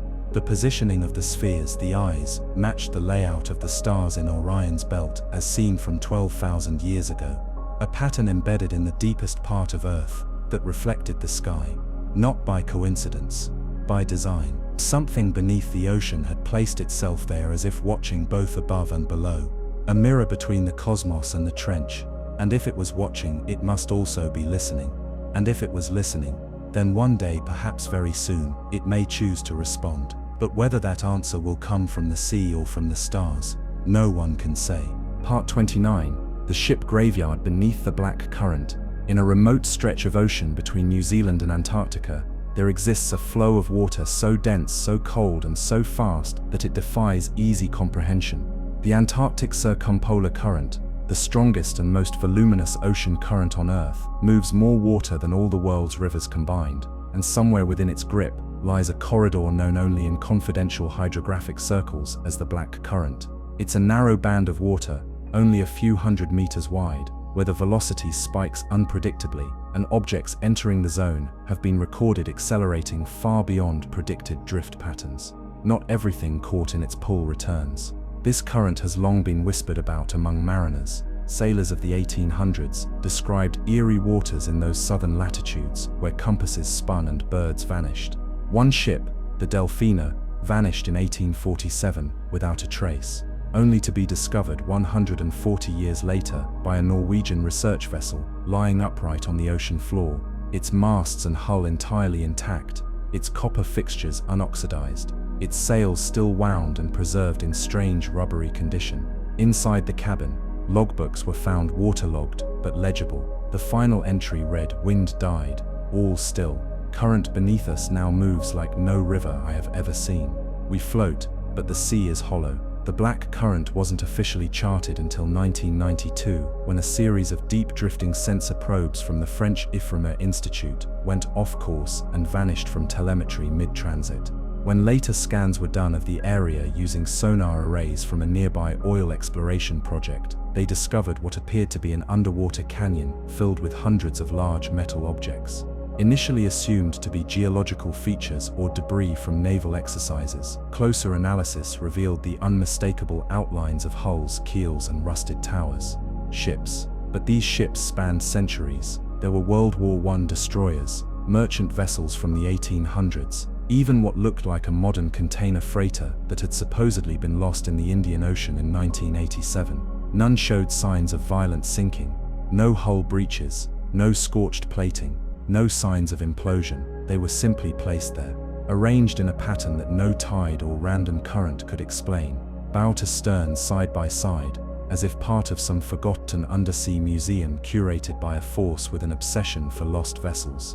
In 1994, a two-man submersible known as the Leviathan was sent to investigate the wreck field. As they descended, they reported visual contact with over 24 intact vessels within the first kilometer.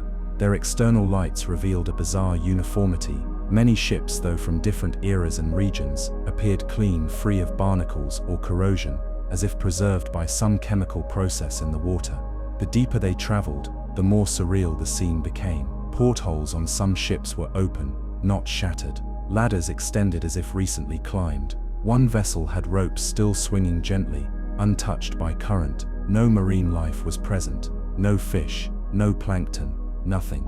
Then they saw the Artemis, a luxury yacht that had been declared lost in 2003 after leaving Cape Town. The ship had vanished in calm waters with no distress call.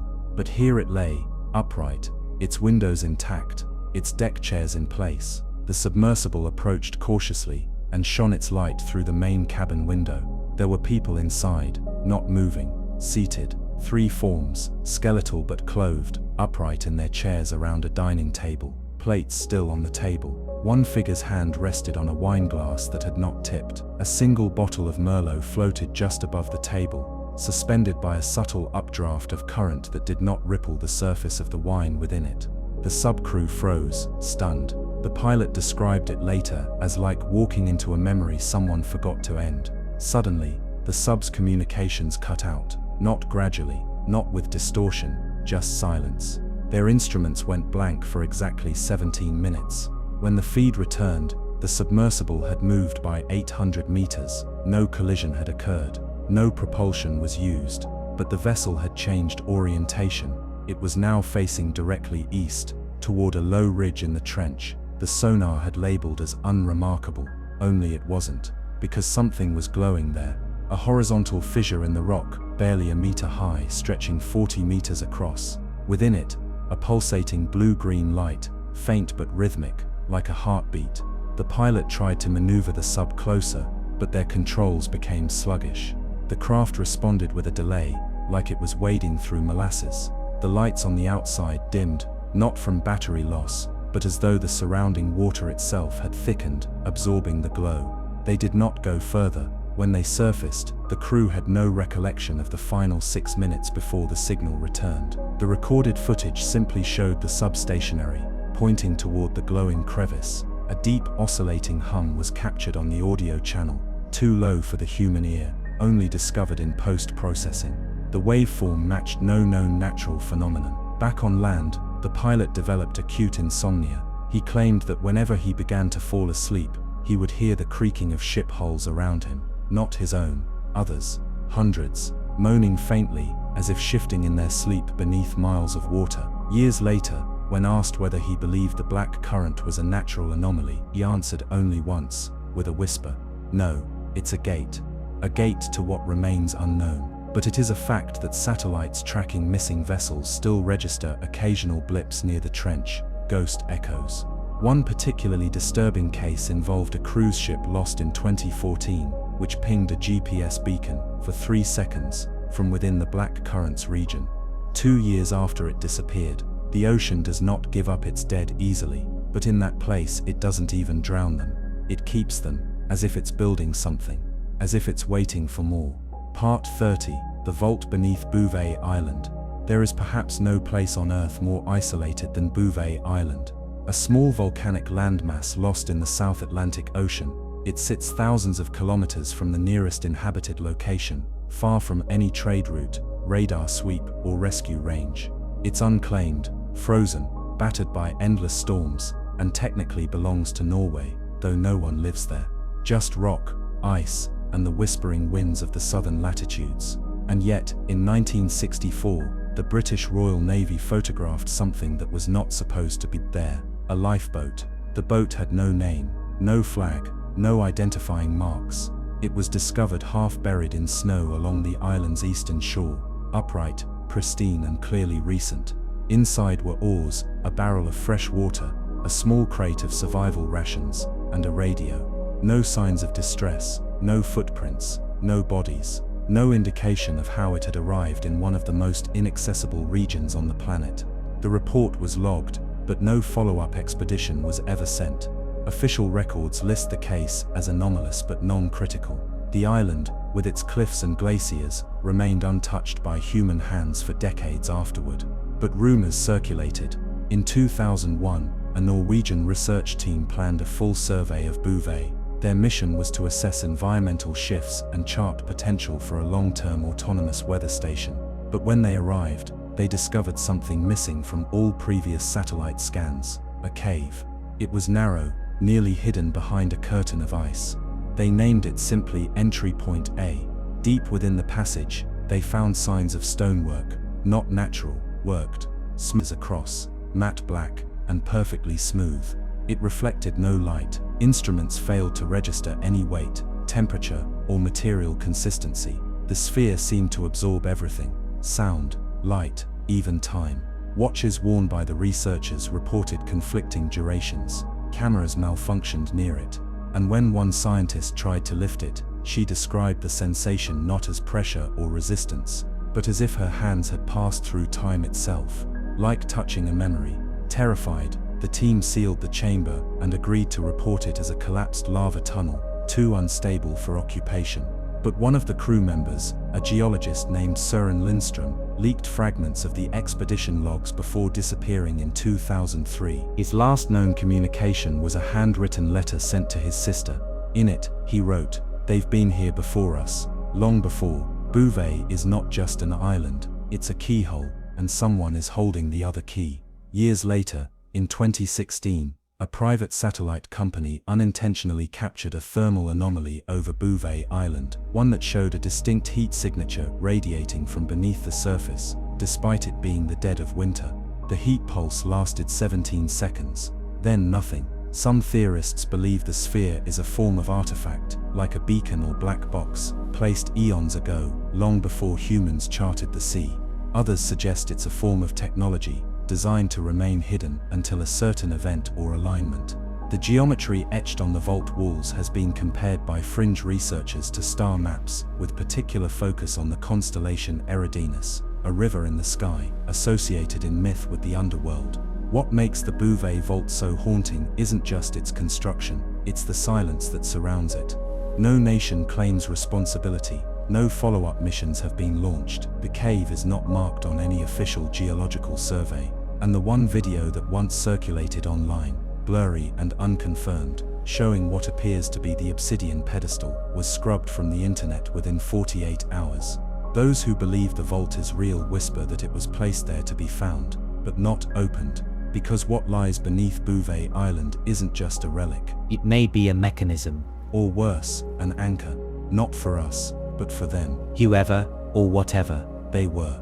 The ones who came before. The ones who mapped the ocean not as an expanse, but as a boundary.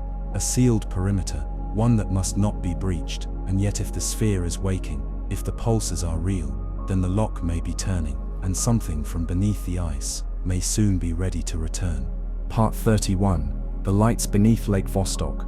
Beneath 4 kilometers of solid ice in the heart of Antarctica lies Lake Vostok, a vast subglacial body of water sealed off from the atmosphere for over 15 million years. It is a place so remote, so entombed, that sunlight has never touched its surface. No wind has disturbed its mirror. No human hand has reached its sediment. For decades, it was believed to be sterile, dead, a time capsule of ancient geology. But something is alive down there, and something else may be watching it. Lake Vostok was first theorized in the mid-20th century, but it wasn't until satellite radar imaging in the 1990s that its full dimensions were confirmed: 250 kilometers long, 50 kilometers wide, with depths exceeding 1,000 meters. A lake larger than Ontario, hidden beneath the most desolate continent on Earth. Drilling through the ice was a scientific priority, but it came with risk. No one could predict how the sudden breach of a pressurized, isolated ecosystem would respond. So in 2012, when Russian researchers reached the lake with a specialized thermal drill, they expected only silence. What they got instead was a signal. For just under 12 minutes, shortly after breakthrough, seismographs across multiple Antarctic research stations picked up rhythmic vibrations from the drill site, too regular to be tectonic, too deep to be surface interference. The frequency was later matched to an ultra-low band harmonic, identical to those used in some deep-sea sonar communication systems.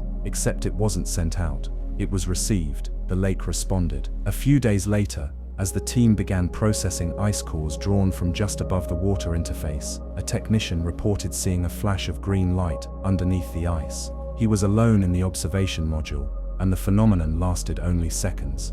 The official explanation: bioluminescent contamination. But what kind of microbe produces light strong enough to pierce meters of ice? The lights were seen again the following week, this time by 3 crew members, simultaneously, from different viewing points. Each described it differently.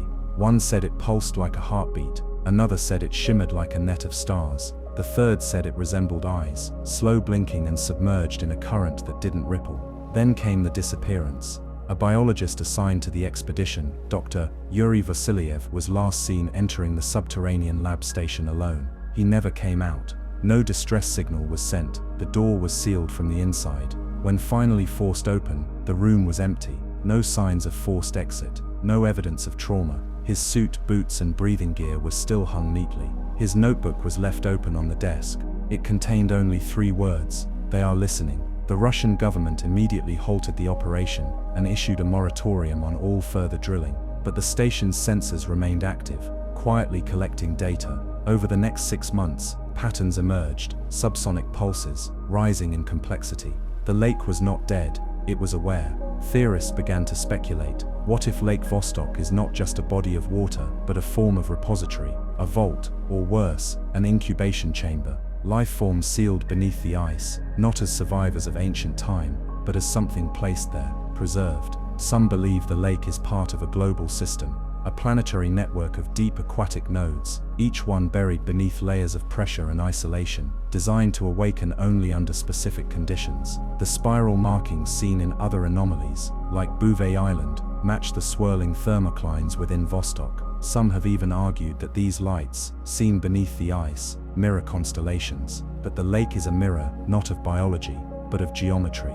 Then in 2016, a NASA-funded probe known as Vostok 1 was lost. It was designed to deploy a swarm of nanodrones into the upper layers of the lake to sample pressure, temperature, and organic matter. Telemetry ceased 18 minutes after deployment. When signal resumed briefly, the final frame captured was unlike anything seen in any natural body of water. A shape enormous, luminous, and fluid moved past the camera. It was not fish, not mammal. It appeared like a ribbon made of mist and light, trailing filaments of plasma that bent in geometrical arcs.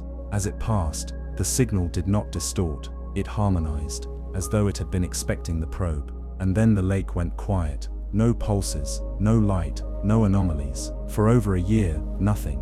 Until July 2018, during a rare melt event along the eastern Antarctic ice sheet, a localized warming zone was detected near Lake Vostok. A dome of air pressure beneath the surface began to rise. Satellite scans showed subtle surface warping, an uplift of just 2.3 centimeters, but enough to trigger alarms. The lake was stirring. No explanation was offered. No team was dispatched, only silence from official channels.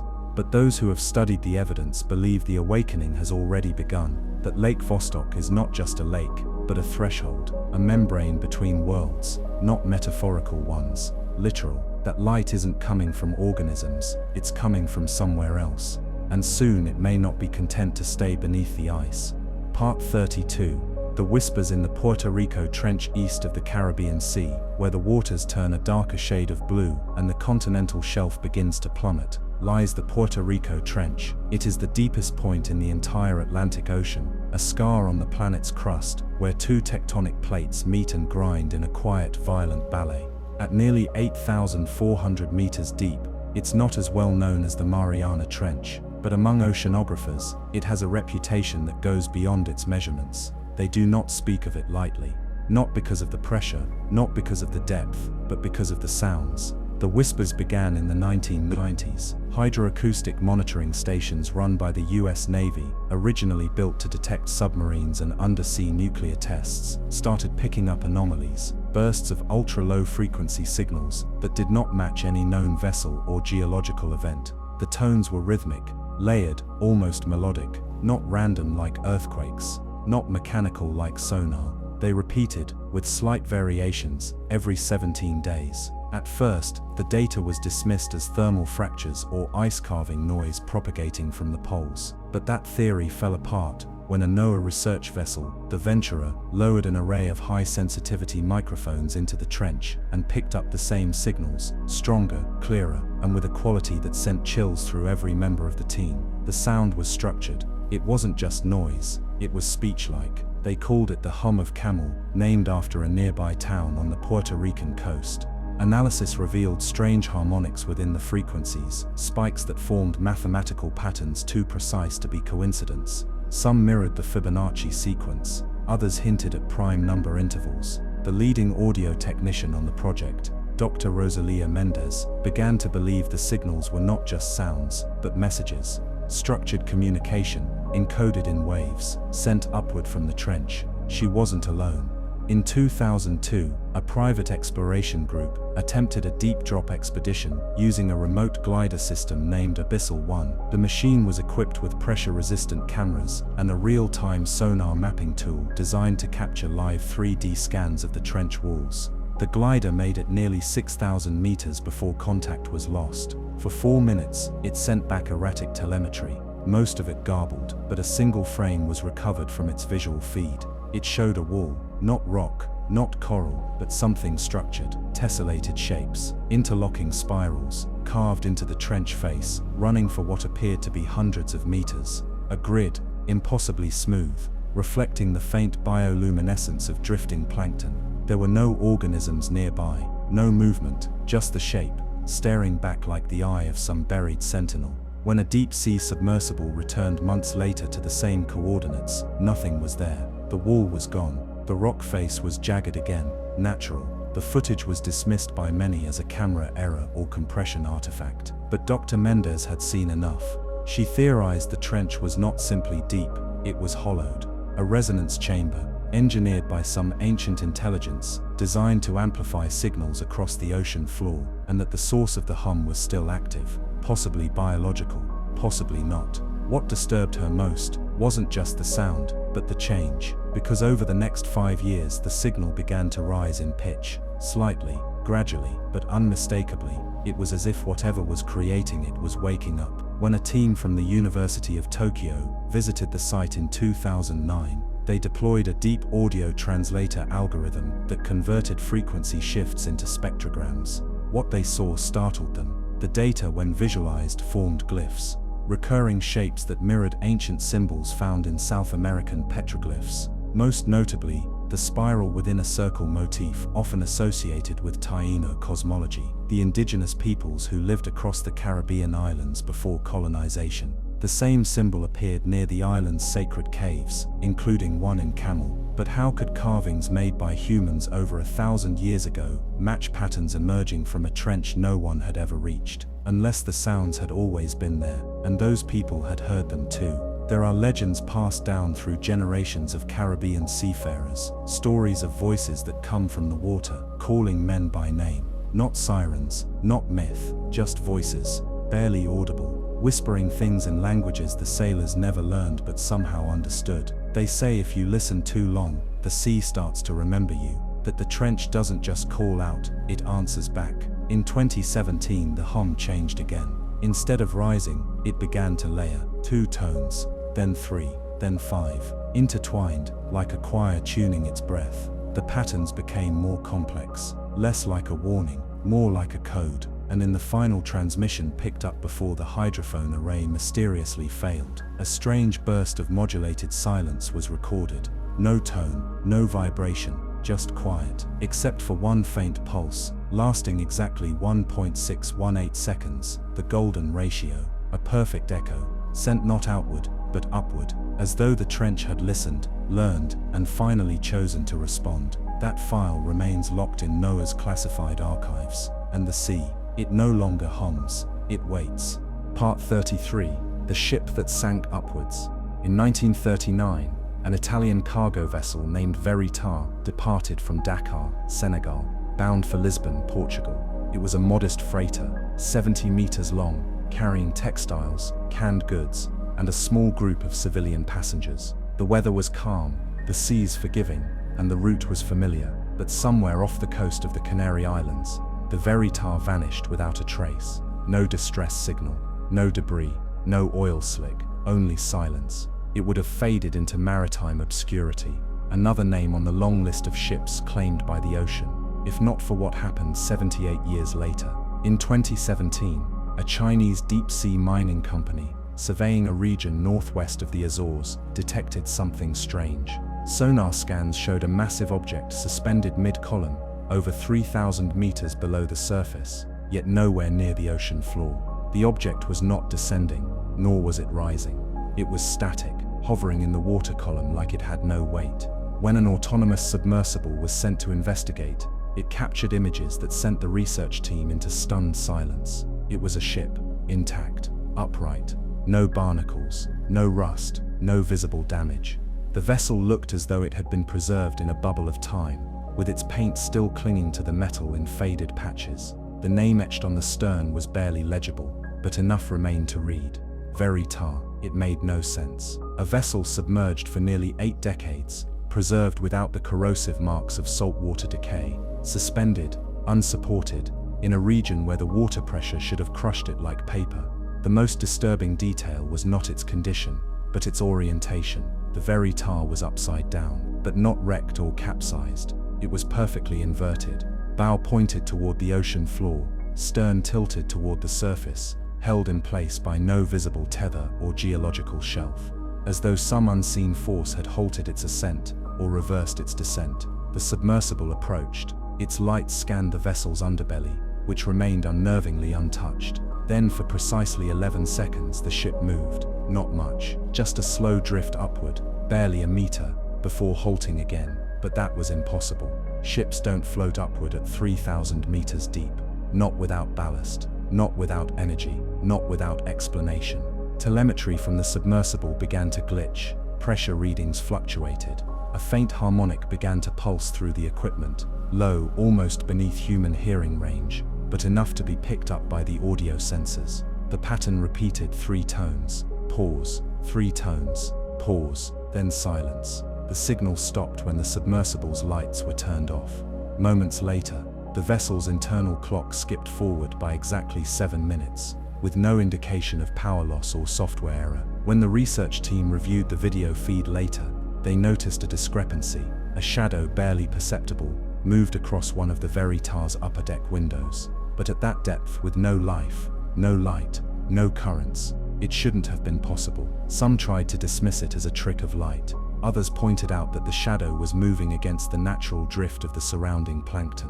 One analyst suggested it was a large fish, but the movement was vertical, slow, deliberate, as if something inside the ship was watching. When the footage was leaked to a European research consortium months later, linguists analyzing the harmonic pulses from the sonar found something stranger still. The tone's intervals matched the musical phrasing of an ancient Italian funeral hymn, In Paradisum, a melody typically sung at burials, but no one had sung it. It came from the hull. That's when a naval historian re-examined the Veritas' original passenger manifest. 23 civilians, mostly merchants and port workers, but one entry stood out: Signor Ludovico Andreotti, listed as a consultant of antiquities. It was later discovered that Andreotti had been carrying a locked crate bound for the Vatican's private archives. Its contents were never declared. The crate, according to a declassified customs log, had been labeled Reliquia Sine Tempore, a relic outside of time. Theories exploded. Some claimed the crate contained a meteorite fragment.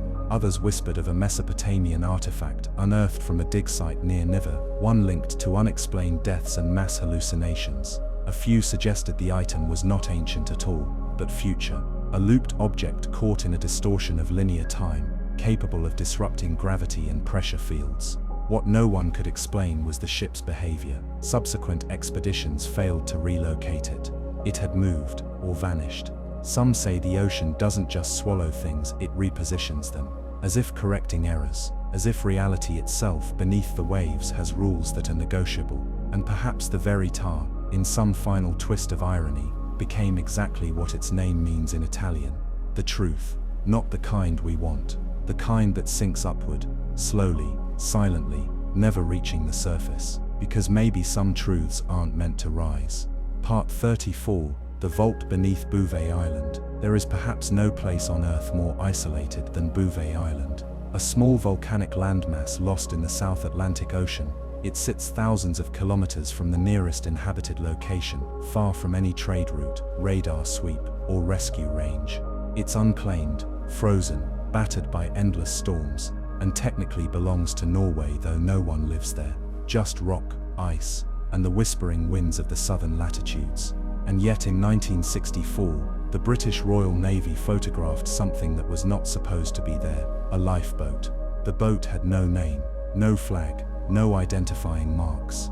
It was discovered half buried in snow along the island's eastern shore, upright, pristine, and clearly recent. Inside were oars, a barrel of fresh water, a small crate of survival rations, and a radio. No signs of distress, no footprints, no bodies, no indication of how it had arrived in one of the most inaccessible regions on the planet. The report was logged, but no follow-up expedition was ever sent. Official records list the case as anomalous vessel sighting, and then it was forgotten until 2003. A group of geologists sponsored by the Norwegian Polar Institute landed on Bouvet to install monitoring stations for glacial melt. While scanning the island's underlayer using ground-penetrating radar, they detected something unusual, a perfectly rectangular cavity beneath the hardened volcanic rock, approximately 60 meters wide, 30 meters tall, and located directly beneath the eastern ridge. At first, they assumed it was a natural formation, perhaps a lava tube, but the angles were too precise, the echo signatures too smooth, and most bizarrely, it was warm. The surrounding ice measured below zero, as expected, but the structure beneath radiated a steady temperature of 22 degrees Celsius, as though heated from within. When the data reached Oslo, a decision was made: drill. Within days, the team began excavation, working around the clock. But just 18 hours into the operation, the temperature sensors began to spike erratically. Something was interfering with the readings. Machines failed, radios buzzed with static. Then the wind changed. It wasn't natural. The station's lead technician, Henrik Dahl, reported that the wind shifted direction without warning. Not just a gust, but a wall of moving air, descending from the mountainside like a breath, as if the island itself had exhaled. Then they heard the noise, low at first, rhythmic, like a pulse beneath the ground. One by one, the crew began reporting headaches, nausea, and confusion. A few claimed they could feel the sound in their bones, like it was crawling up through the earth. The drilling stopped. 2 members of the team descended into the partially open shaft with a camera drone and motion sensors. He didn't return. When a 3rd member tried to follow, he encountered nothing but empty space. The cavity had vanished, not filled in. The instrument still registered the void, but physically, there was now only solid stone. Attempts to drill again were met with equipment failure and sudden magnetic anomalies. Eventually, the mission was aborted, and the island sealed to further exploration under a vague environmental protection directive.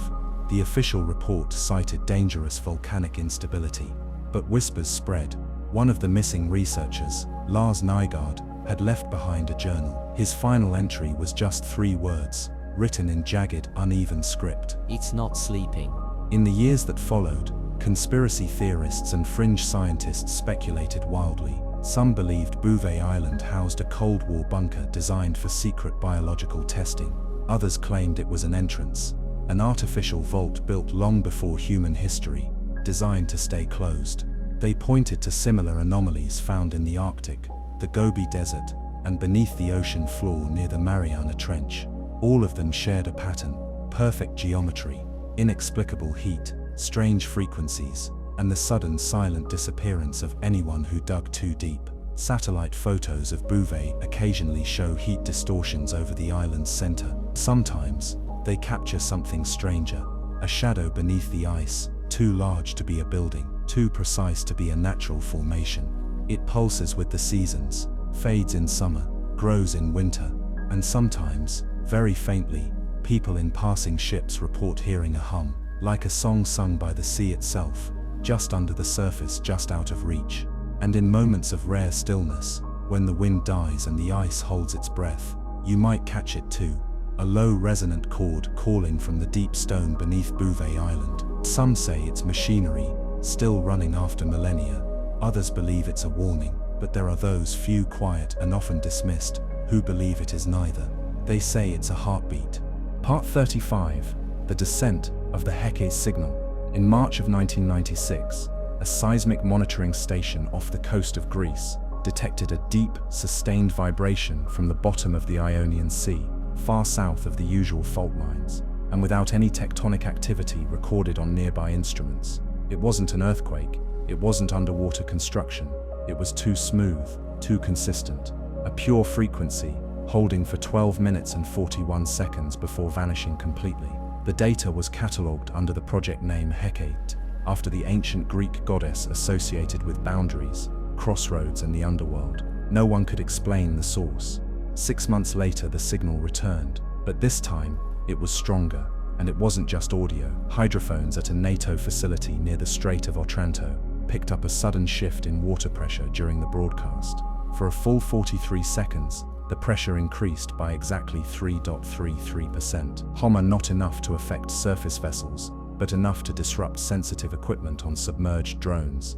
Even more disturbingly, magnetic field readings from the same moment registered a dip, small, precise, but unnaturally synchronized with the pressure event, as if the sea, gravity, and electromagnetism had all been bent by the same hand. Researchers from a joint European deep-sea initiative were dispatched to triangulate the signal's origin. What they found was not a vent, a fault, or a rift. It was an abyssal, flat, smooth, undisturbed seafloor nearly 5,000 meters down, featureless, silent, and cold, except for one anomaly. Right at the epicenter was a narrow fissure no wider than a man's shoulders, running in a perfectly straight line for nearly 70 meters. The sonar image made it look like a scar, a deliberate incision carved into the ocean bed. Its edges were unnaturally clean, no loose sediment, no buildup of life, just blackness. The research vessel Ariadne deployed a remotely operated vehicle, fitted with high luminosity floodlights and a reinforced cable system. As the ROV descended, it relayed back a feed of absolute nothing, pure darkness, uninterrupted by terrain. But at 57 meters deep, something changed. The lights, which should have illuminated everything within 30 meters, were swallowed, not dimmed, erased. The feed turned black. The ROV's sensors continued to report back: temperature, pressure, orientation, all normal, but no light returned.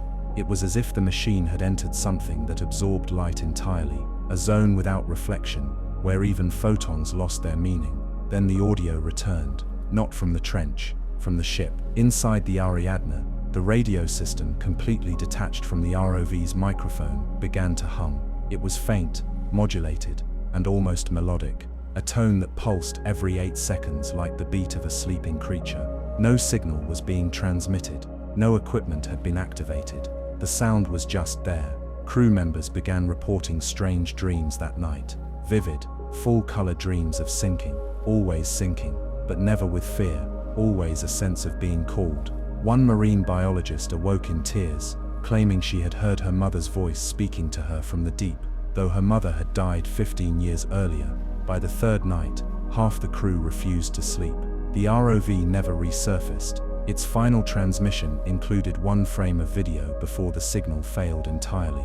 It showed a sphere, impossibly large, matte black, floating in the fissure like it had no mass, no texture, no light, and carved along its surface in barely perceptible ridges was a series of sigils, not letters, not numbers, but symbols. The closest match came not from modern languages, but from a Neolithic cave site on the island of Naxos, symbols carved over 10,000 years ago by a civilization with no written history, symbols never explained. The Ariadne returned to port with only half its data. The rest was sealed by military authorities, citing national security risks, but a few images and sensor logs made it into the hands of an independent research group. They noticed something that the official team had missed. The Hecate signal wasn't just random noise, it was counting. Each reappearance was spaced by exactly 10,368,000 seconds, roughly 120 days. Every appearance was louder, clearer, closer, and each contained a slightly different harmonic, a shift of 0.004 Hz per cycle, not enough to notice casually, but over the course of 3 years, the frequency had climbed out of the infrasonic range and into the edge of human perception. It was moving up. One scientist from the fringe physics community, Dr. Ilka Varga, published a forbidden paper theorizing that the Hecate signal wasn't being sent from Earth, but was rising through it, that the source was not in the sea, but beneath it, far beneath it, something older than tectonics, older than planetary crust, something buried when the world was young, and sealed not with locks, but depth. And now the seal was failing. The fissure had not been opened by natural means, it had chosen to open. The Hecate signal has not been heard in years, but satellite gravity maps now show a micro-depression forming over the Ionian abyss, precisely where the ROV vanished. A sink of mass, almost imperceptible but growing, very slowly, as if something beneath the Earth has begun to exhale, not with air, with weight.